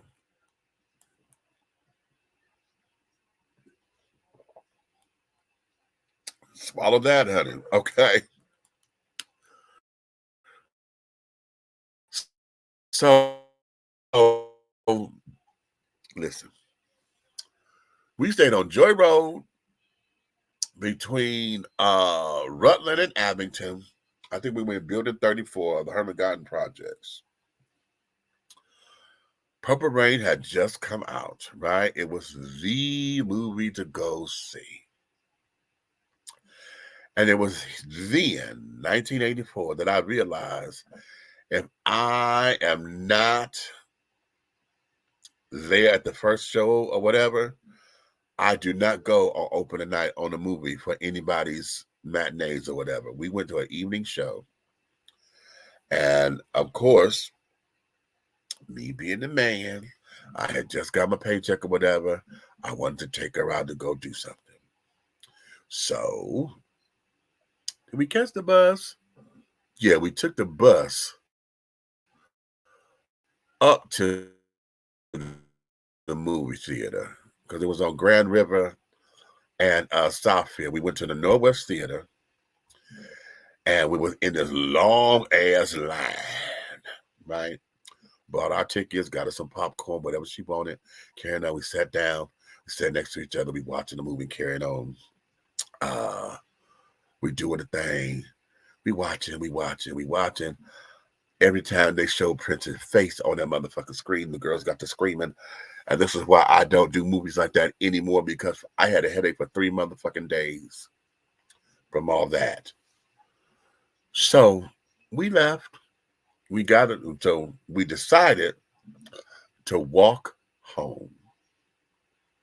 Now, Grand River and Southfield got to be about a good 2 or 3 miles, maybe 4, from where we lived. Okay. And we walked home. And when I tell you, that was that's the second time in my life that I knew I was a boy. Okay. That was the second time in my life that I knew I was a boy. Because walking with her, talking with her, playing with her the way men and women play together and carrying on, slap her on the ass, rub her the titties, all that kind of shit. I did all of that with her, and she was receiving, she was welcoming, she was very enthralled by it and carrying on. We had such a good time. I would spend money on her, carrying on there, but she wanted something to drink. We'd stop in the store, get something to drink or whatever. If she was hungry, wanted some chips and all that. That whole thing that men do, I understand it because I had that with the girl, with the female. I actually had that kind of moment with a female. And it was Charlene. Okay. And yeah, so that date was so fucking fun. We got back home maybe about 7:30, 8 o'clock or something like that, because we still had to go to school. But do we have to go to school the next day? No. We didn't, because that was on a Saturday. So, but, our parents were looking for us to come back home or whatever. They didn't want us to be out so late. And we were trying to beat the street lights because we still be home before the street lights kind of thing. But they knew we were going to the movies. But yeah, so that date there walking home, and we sat there talking about the future, what we wanted, and how it was going to be, and this, that, and the other. That was so much fun. I haven't thought about that in a while, y'all. I haven't thought about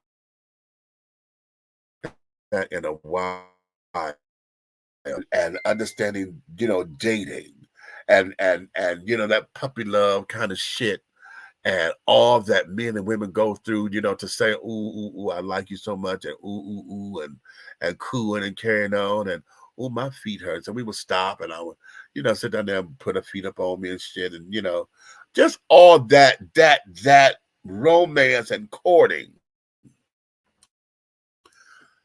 I experienced that with the female, so I understand. So when folks ask me, particularly gay folks who never had relations with women, a lot of folks feel as though they've missed out on something. I'm like, no, that's just not their nature. Just like it's not your nature, heterosexual man, it ain't your nature to want to sit down there and to have that kind of moment that I'm talking about with another man. That's not what you think about. You don't think about it like that. So for gay men, that's who really don't have that experience, that's not what they think about. Okay, and you may say that's fucking stupid. How you not? Just I could say the same thing to you. That's fucking dumb. What the fuck do you mean? Ooh, it just happens. But for those of us who believe that this is what we were supposed to be doing, and was, trying to shake it off, wake it off, and all that kind of jazz, this is what happened. And yes, I really did love her and carrying on. It just didn't work. It did not work because what ended up happening was me coming out. I started having more and more of these damn crazy ass feelings and carrying on, and then I started having sex with guys. And it wasn't because she told me no. It's just that, hey, at this particular point, all right, boom, this was what it was, and this is how I was feeling. And when it happened. I was like, okay, And so Charlene was my last girlfriend. Yes, she was. Even though I tried one more time, I asked somebody I was trying to date somebody in college, Miss Deidre, because she was another one of them masculine, strong type women that I liked. She carried herself very that way.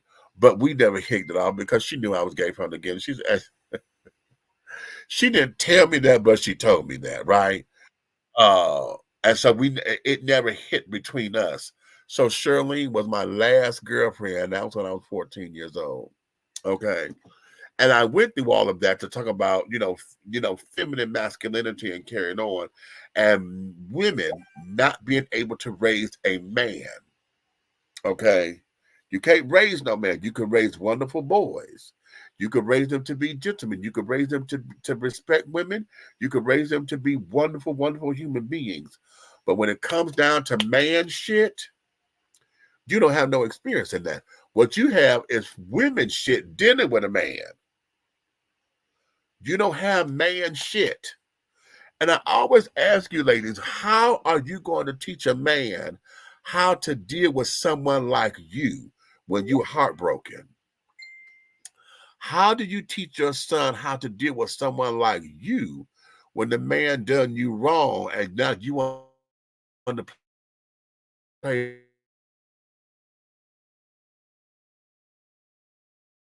I'm going to hold back the coochie. Teach your son. How do you teach him to deal with you in those particular situations? You don't. Okay? You don't. You can't. You can't. Let me tell you something, ladies. How do you teach a man or your child, your son, about dealing with you when you're dealing with his daddy about child support? How do you teach your son that you're not trying to hurt his daddy? You're just trying to get his daddy to pay child support when every time his daddy got another bitch on his arm, you get mad and then go want to cry for an increase. How do you teach your son that? What did you teach him? You can't. Not as a man trying to understand man shit. You're going to teach it to him as a woman being hurt by a man how a woman deal with man shit. You understand? It don't work. It can't work. Okay? It does not work. See, he got to hear that from a man who knows what it is, that every time I get a damn paycheck, that this amount is coming out for child support or whatever. And how do I deal with the mama who won't let me see my goddamn kids because I'm doing everything I'm supposed to be doing, but yet she's still mad because I done moved on and got another somebody, and she's still mad because she still wants the dick. Now let's be real. She's still mad. So now every time she get in her crawl, that's something to something, she want to take me back to court. And now I got to work 2 or 3 jobs to sit down here and keep myself together because she taking everything and then tell me I still can't see my kids. How do you teach a man, ladies? How do you teach a man about the cleanliness of his downstairs? See, men don't like to go to the doctor anyway. So another man got to sit down there. We got to go get our testicles checked out for testicular cancer. We got to get our prostates checked out. You need to understand what that is. You need to understand. Sex is vital to men because just like y'all bleed every month, we have to have a release. Our release, the ejaculation from a man, is what regulates his fucking hormones. I had to learn that. I learned that. The man, this is why sex is so, one of the reasons why sex is so that way on men, because that's part of our hormonal release. Just like y'all bleed, child, why do you think men get blue balls? Why do you think men have wet dreams? Because the body gonna do it. Either you gonna do it naturally or the body's gonna do it automatically. Because it's got to regulate. It's got to regulate. Now, you know how when y'all bleed and y'all got to replace your iron and carry on because you're low on iron and all of that? Well, every time a man ejaculates, he got to replace his zinc and his magnesium and his potassium. Did you know that? A man has to replace that because that we lose a lot of that, which are nutrients for the body, so that we can replace and keep the potency of I was going to say the nut, but I'm going to say it anyway. Of the nut, the sperm count. That's how we got to keep the potency. This is how we keep our testosterone levels and stuff together. So it's medical and it's scientific. Even though we all say men are dogs, but that's something that a man got to teach another man or a young man. A man has to teach that to a young boy coming into his manhood. Women, you don't know that. You don't know that part of it. Okay? Men got to teach other men how to handle, how to deal with emotions. Because we as men were never taught to deal with emotions. So now we got to navigate and circumvent you. How do you deal with a woman when she's upset, grunts, this, that, and the other? Another man who has experience knows how to do that. These are the things. These are the things. And that's regardless of orientation. Catch that, T. It's regardless of orientation. Because we as gay men, we still deal with the same shit. The problem is that our straight counterparts they don't think that we know how to handle women. They think we want to be women, but then they don't never listen to us. We're not women because we are a little bit more emotional than most. They won't listen to us when we say, listen, maybe you need to hit this from this particular area, and she may come around this way. I used to do that with my friends. They'd be upset with a girl, and I would sit her down and say, I'm going to be her, and you tell me what you want to say, right? And we would go through, and I'll say, okay, she's going to say one or two things. She's going to say this, or she's going to say that. If she say this, then you do that. If she say that, then you do this, right? And every time, oh my God, my friend at the time, his name was Lavelle. Lavelle was he said, how the hell did you know she was going to say that? I said, because I just know women that way. You don't know her like that. You know, you don't take time to study her. You're so busy trying to be into her. You're not in her. You're not paying attention because men are wired differently. You hear that all the time. So that there was that. But a lot of my straight counterparts, they do not allow themselves to deal with gay folks because of the whole, it's going to rub off on me. I can't deal with that bullshit. Fuck that bullshit. And all that craziness. But men helping men, that's what this thing is, honey. That's what this thing is. That's what it all is. So a woman can't raise no man, baby. A woman can't raise no man, just like a man can't raise no woman. Now, how the hell you gonna raise a woman that you don't know how to deal with your own fucking emotions? A man who is not in touch with his damn emotions, how the fuck you gonna sit up there and try to raise a woman? Huh? This is what gay men. Now listen. I know what my sisters, okay, whatever my mama couldn't do, I did. Now there was the lady things that I could not do because I'm not a lady. So whenever that time came, I told my mother, I said, "Oh, mama, it was about that time to have that conversation."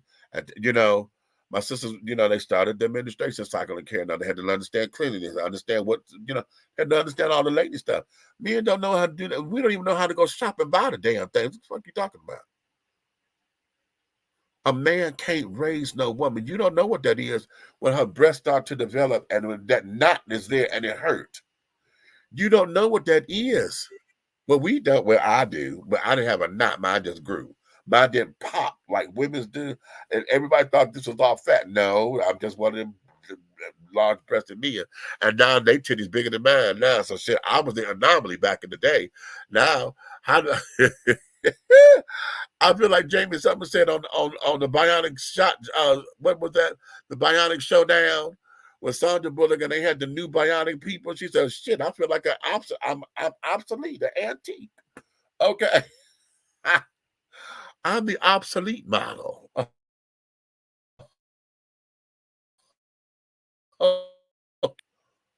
A man can't raise no woman. You don't understand necessarily hair, makeup, and all of that. Now you can learn that part. But as far as understanding femininity, what it is to be a woman, how it is to treat a man, how to greet a man, all you could do is you could teach her what to expect from a man. You could teach her how to hold her stuff around men. You could show her how to be self-sufficient so that she don't have to rely on a man.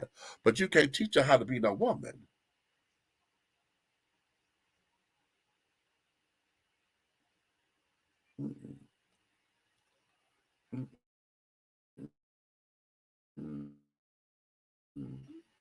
And her shoulders or whatever. You got to tell her, baby, you got to lift that up. Either put a shoulder pad up under it or something, honey, so that you can get that pressure up off of it. There might be time for us to go and maybe readjust your cup size and readjust your bra because if the straps are digging, then that means that the bra might be too small for you. You would know that.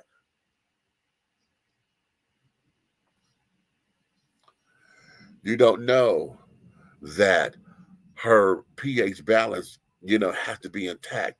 And it's best for her not to wear colored underwear and carrying on because the dye in the panties and stuff can affect her vajayjay.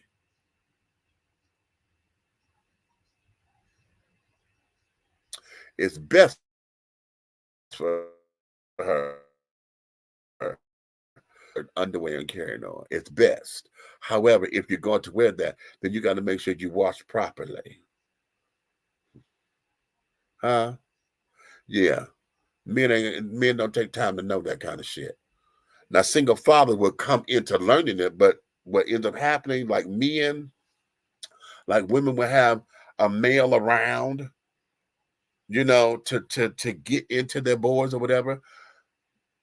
Men need to have women around, and usually they have their mothers and carrying on sisters or whatever to come and do girly things or whatever, But and how about that? Because see now, when your daughter wants to sit down there and have the little tea party or whatever, or do girly things, you too much of a man to where no, you think it's a bruise to your masculinity. Okay, She may be an up-and-coming makeup artist and want you to be her model. Daddy, come here. What? Daddy, come here. I need you to, can I pray on your face? Can I practice? And you ain't putting no damn makeup on me. Don't know me. That shit. See? So then you hurt her feelings. Okay. You hurt her feelings. So now you don't believe in the project that she wants to work on. You don't believe in her creativity. Huh? How you going to teach her about being a woman when you one who believes that a woman's place is in the bedroom and in the kitchen? But that's your princess. So, but she different, really? How you going to teach that?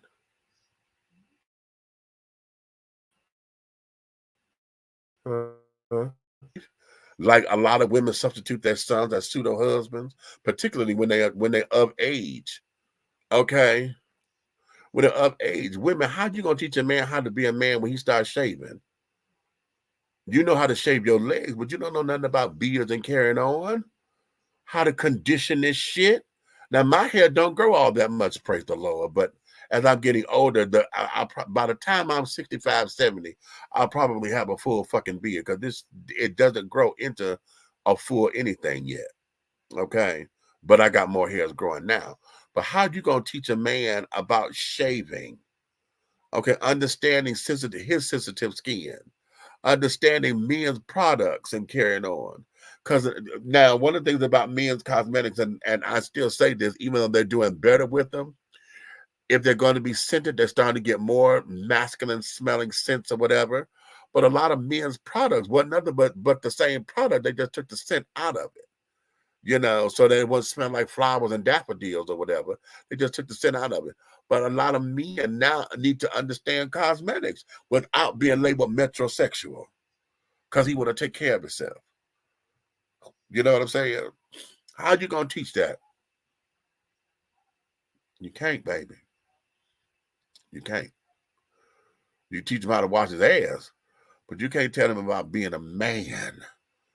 Men folk, you can teach her about how to be respected as a woman, but how in the hell you gonna teach your daughter about the likes of you? How in the hell you gonna teach your daughter about finding a motherfucker that's just like you? How you gonna teach her how not to deal with somebody like you when that's the first thing she gonna look for?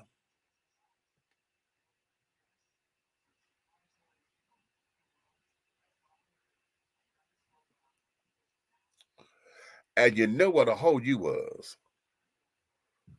Now you gonna tell her, oh, she vetting out, I don't like this. She coming looking for somebody just like you. How you gonna teach her that? How you gonna teach her what to look out for? How you gonna teach her about about the world of men? Huh? That comes from another woman, so that she can understand how it was that her mama found your black ass, or your Latino ass, or your white ass, or your Asian ass, or your Native American ass, or your Middle Eastern ass, and all the other was in between, whoever I forgot.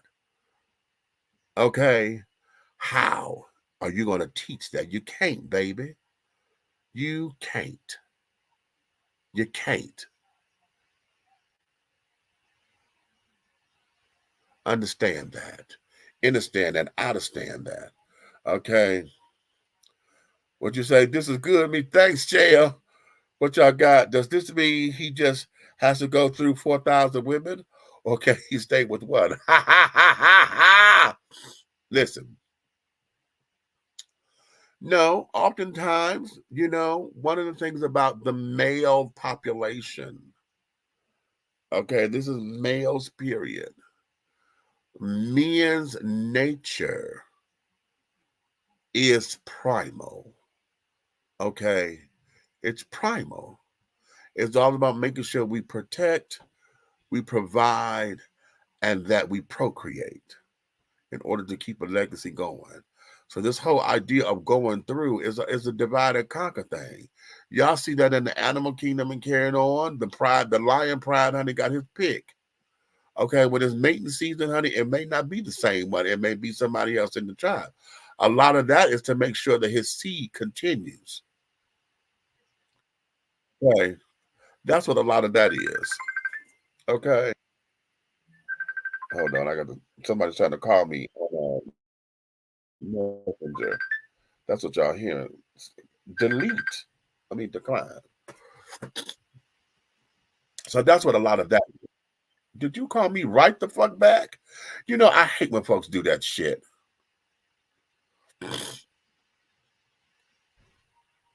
That bothers the shit out of me. Oh, excuse me.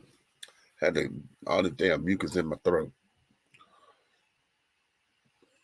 But nonetheless, darling. Yeah. I'm sorry. I got thrown off with this damn thing ringing. But no, it doesn't mean that he got to go through 4,000 women groove. That a lot of that is choice. A lot of that is we as human beings, we have been duped into believing that we're supposed to be monogamous. We got duped into that. And a lot of that is because of religion. Religion says this, but a lot of folks don't teach that right. It doesn't say that we're supposed to. Okay.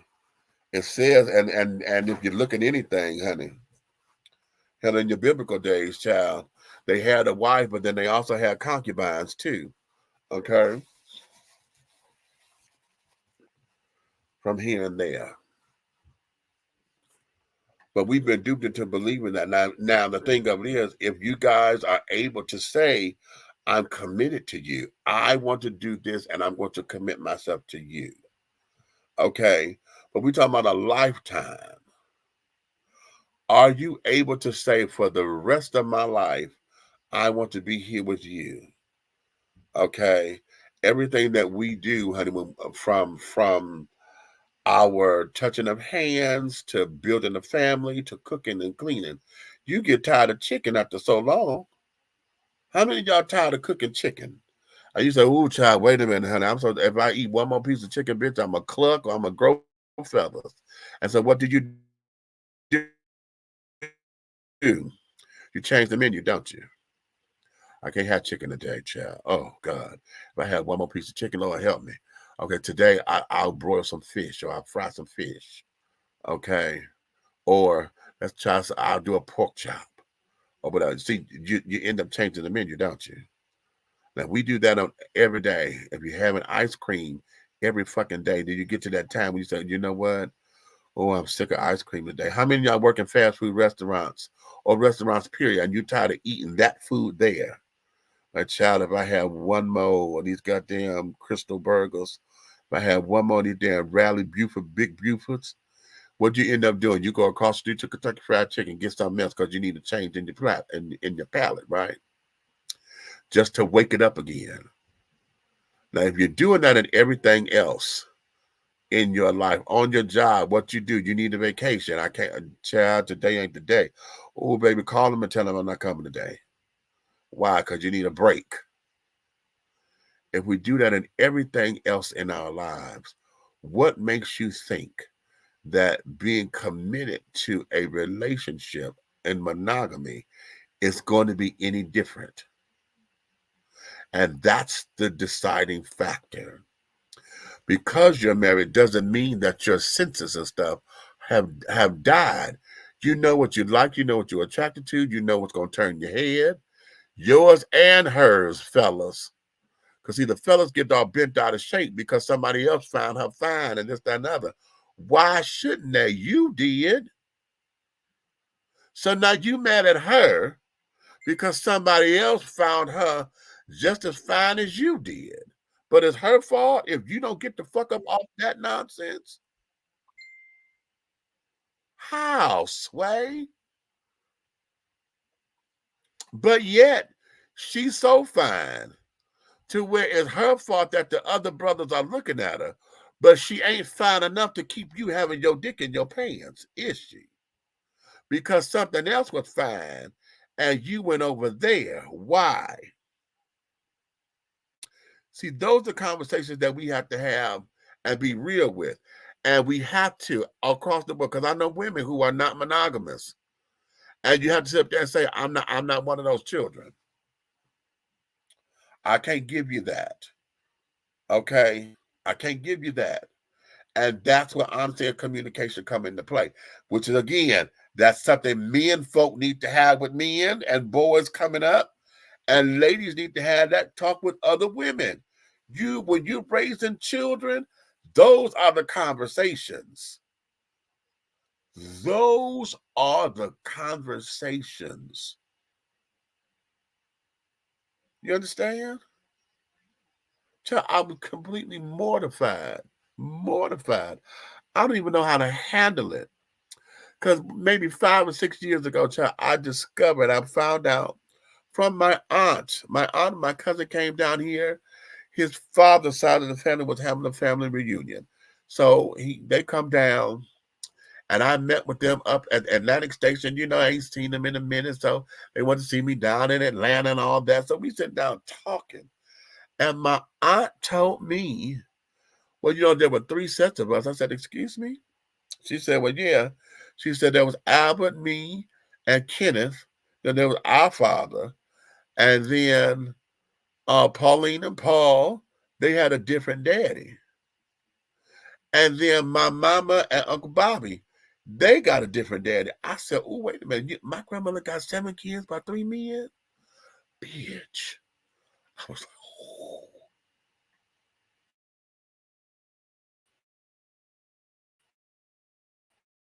All I knew is my grandmother was married once. Her husband died. She was married again to my grandfather, and her husband died. That's all I knew. I didn't know it was one in between.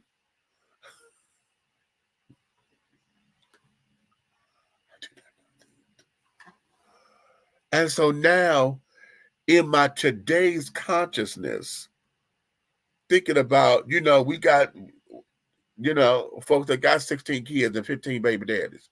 You know, I'm there in my head. Oh my God, wait a minute, my grandmother. You know, the saint that my grandmother is and was and this, that. What? You know, that was something for me to handle. Okay, because I never knew that. That was something they never talked about it, you know. Never talked about it. And the reason why she didn't marry my aunt and uncle's dad, and they were twins, by the way, Paul and Pauline, they were twins, was because he did not want both of the babies. You had twins. What you mean you don't want both of them?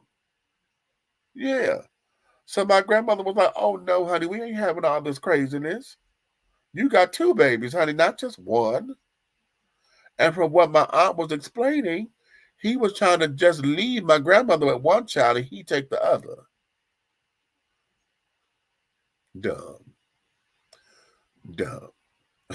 Okay. Dumb. Now, mind you, my aunt and uncle are 8 years older than my mother. Okay, my mother was born in 1950. They were born in 42. Catch that. Now, you do all that, okay? Understand the times that I'm talking about. Understand the time frame that I just gave y'all now. 1942. When that kind of carrying on was going on. So, see, it ain't nothing new. It ain't nothing new, baby. Okay? So, be that as it may. Be that as it may. I think I got time for one more. I'm going to do one. Oh, yes. I'm going to do one more. I'm going to do this one. I'm going to save the rest of them for later. I'm going to do this one right here. What do y'all think of this mess right here? Work yourself to death in a coffin-shaped office chair. UK-based designer Chairbox designed the fittingly titled The Last Shift office chair, While laying on his friend's living room floor with his legs on the couch, he thought, if I die in this pose, they might have to bury me like this. It would be so inconvenient. They'd probably need to put me in a special coffin. The idea was then fueled by a recent study on how sitting for 6 to 8 hours a day is associated with an increased risk of all-cause mortality and cardiovascular disease. By design, humans were not created to sit on chairs for 8 hours a day, says Chairbox, also pointing out the growing overworking culture that seems to permeate workplaces around the world, gaslighting employees into thinking this is the life as it's supposed to be. What do y'all think of that there? Huh? The coffin chair. Now let me see something. I'm gonna do a little something because I didn't think to do this earlier. I want to see what something like that costs. Okay. Coffin chair. Okay. For sale. Mm-hmm.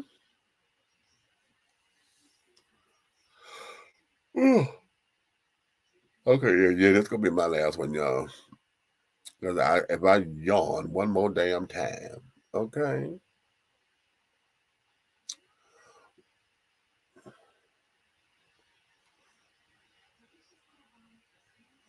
Those particular chairs, and that one that I just showed you.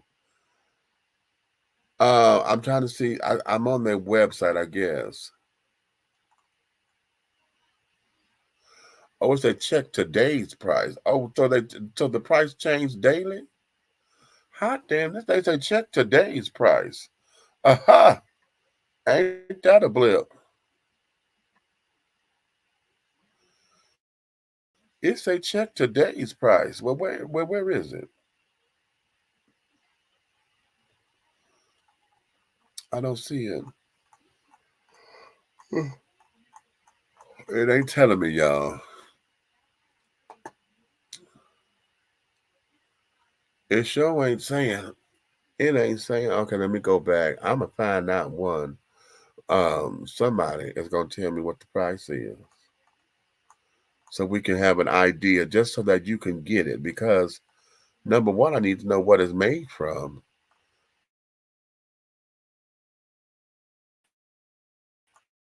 And this was made to be.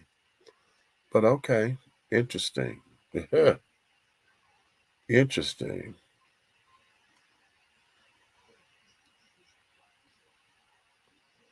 Wait a minute, I think I got a price. Hold on. I'm looking at this one. The coffin chair, $129. Yeah. Oh, that's the miniatures. Wait a minute. Is that a what? Oh no, baby. That's a oh, excuse me. That's a dollhouse chair. Bitch, y'all done lost y'all goddamn mind. $129 just to put in the girl. Lord Jesus.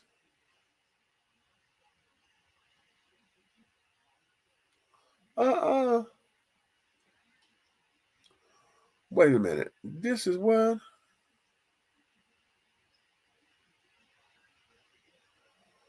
Oh, y'all are playing. Wait a minute, child. Look at this. Wait a minute. I'm going to have to show y'all this. I'm going to have to show y'all this. Because y'all ain't going to believe this. No, you ain't. No, you ain't. Look. Oh. Hold on. Let me share this page. Let me share this page right here.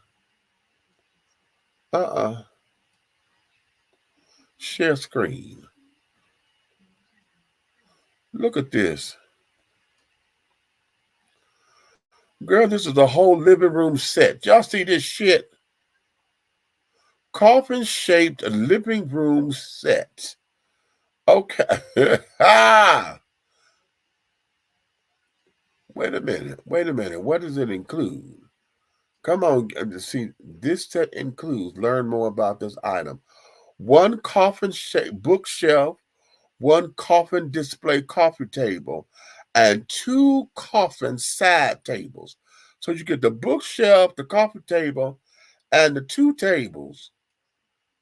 Girl, y'all see that price? $4,800.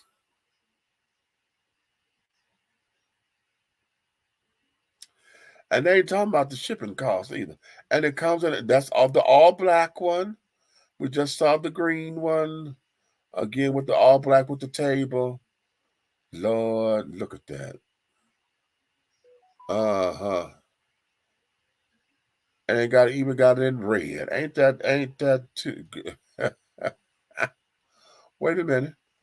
Oh, okay. Oh, they got black and gold as far as the color options that's available. Oh dear. Wait a minute. No. Wait, did y'all see this? Because now, if you got it just plain, I think that's what that was. One of the black ones was plain, right? Yeah. If you get it plain, that's $4,800. But if you get the red velvet, the black velvet, purple with the LED lights, the red velvet with the LED lights, y'all see that? If you just get the velvet lining, it's $5,400. But if you get the velvet lining and the lights, it is $6,000. $6,000 motherfucking dollars for this coffin-shaped living room set that has a bookshelf, 2 end tables, and the damn coffee table that elevates or whatever. I guess the glass is removable. Y'all see that?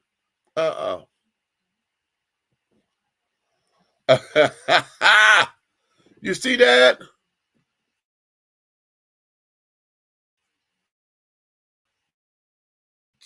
Okay. Just, hey, Trace, what's going on? No, thank you. Okay. No demonic furniture for me. You understand? Okay, you understand. Right? Child bad. Okay, I don't get it. And it may be cute for the novelty of it. You know, I can see that in a furniture. I mean, a funeral home somewhere. You know, because hell, that's all you deal with coffins every goddamn day. I can see it there as part of the decor. I can see it. I can even see it as a novelty if you're gonna do that in your basement somewhere. You know, I can see it. I wouldn't spend that kind of money for it for Halloween and shit. You know, if you got one of the places that is a Halloween theme atmosphere. You know, I can see that. If you are someone who deals with the occult, even, you know, if you are one of the psychics or all that or whatever, you know, I can see it there. I can see it for someone like David Copperfield or whatever, using it in a magic show. And, you know, I see all that. Okay. But as a regular everyday person, y'all lost y'all goddamn minds. Okay. And that there shows it. It shows it, honey. It shows it. A damn coffin chair. Y'all can tell, man. Okay. Now I am wait a minute, let me play the baby one more time. Can I play the baby one more time?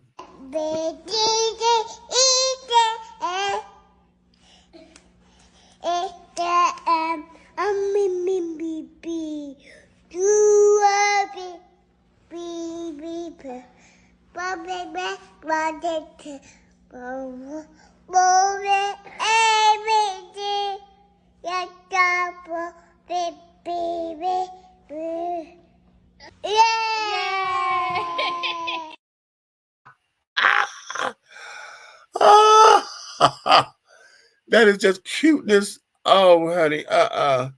Let me give y'all this baby one more time about her emotions. Get it.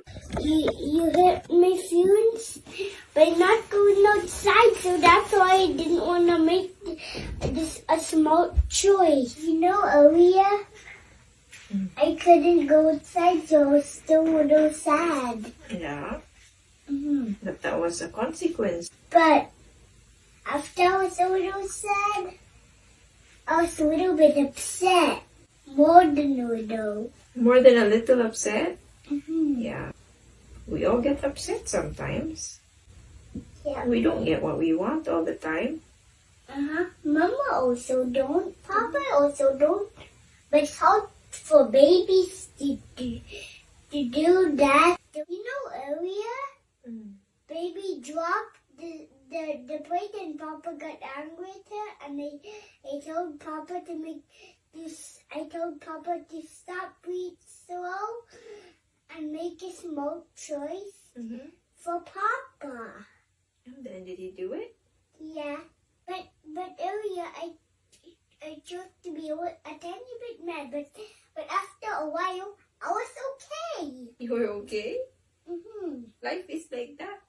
We get upset, we get mad, we cry. That's emotions, Mama. That's emotions, I know. And then we feel better after we cry. Yep. You do, even when you're upset or angry. Always different kinds of feelings. Even though when you're scared. That's another emotion. Yeah, a different kind of emotion. No, I was wrong. Today I had all them do my emotions. Yeah. Yeah, it is today. That's okay. But We're learning. Even though when I was that mad, you still love me that so much. Of course. Always. Yeah, I love you too.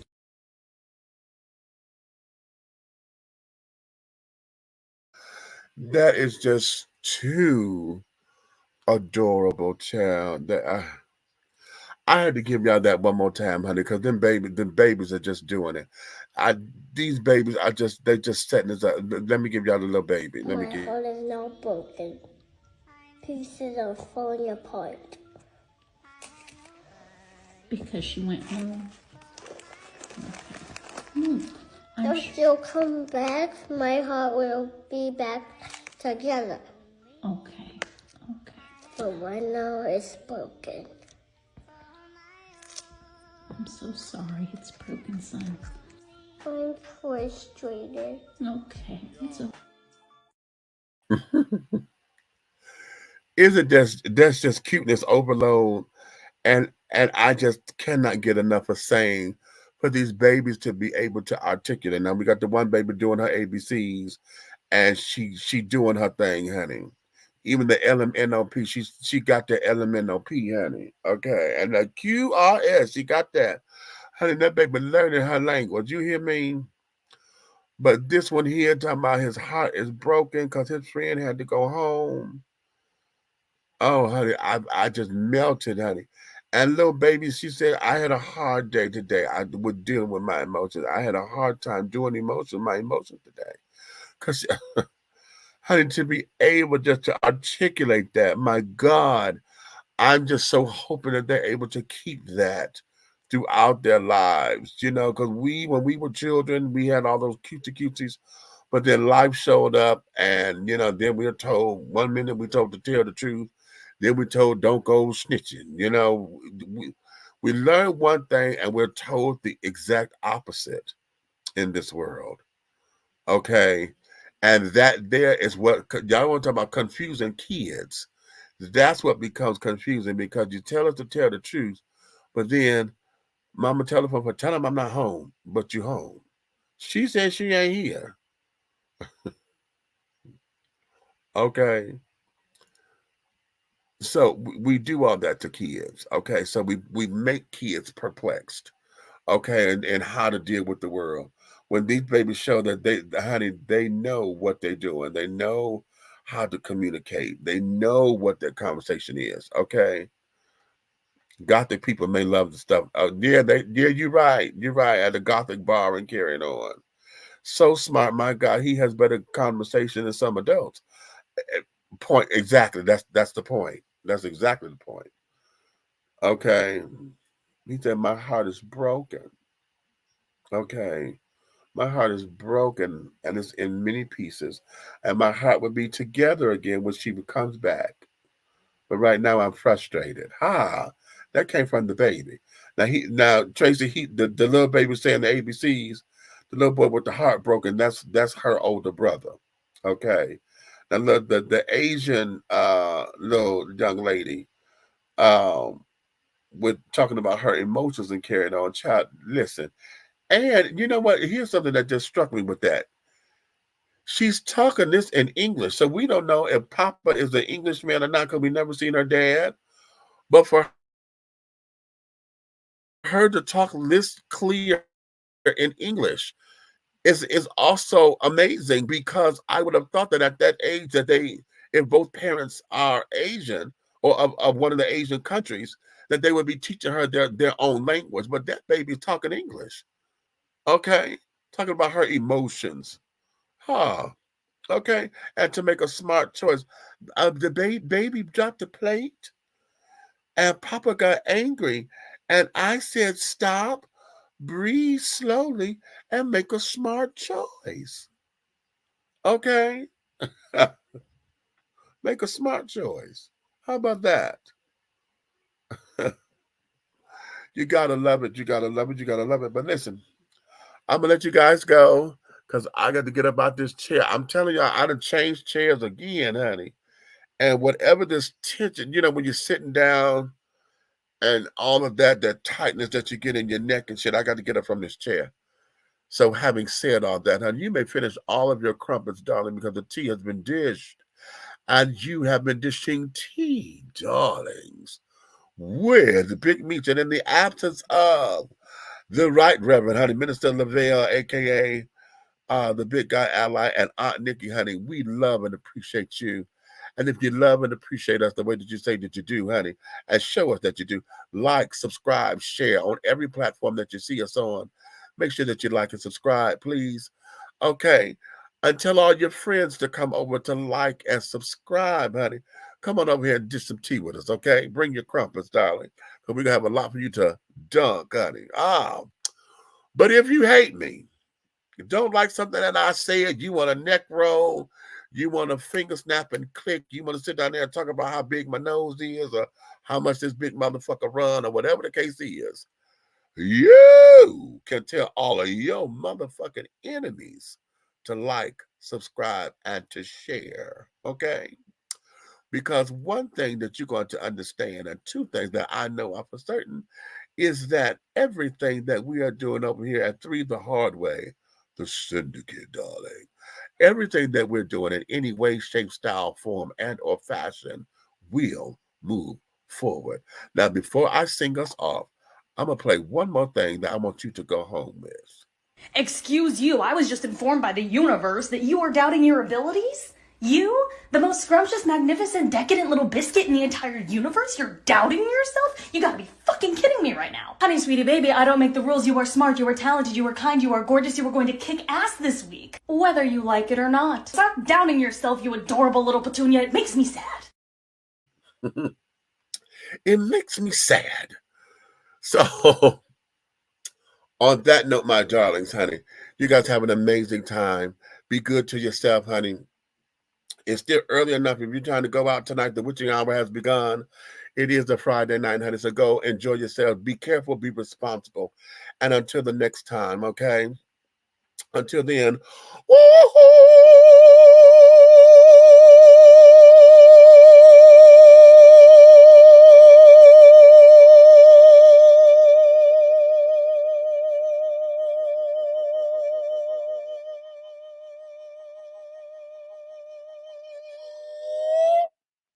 and scene.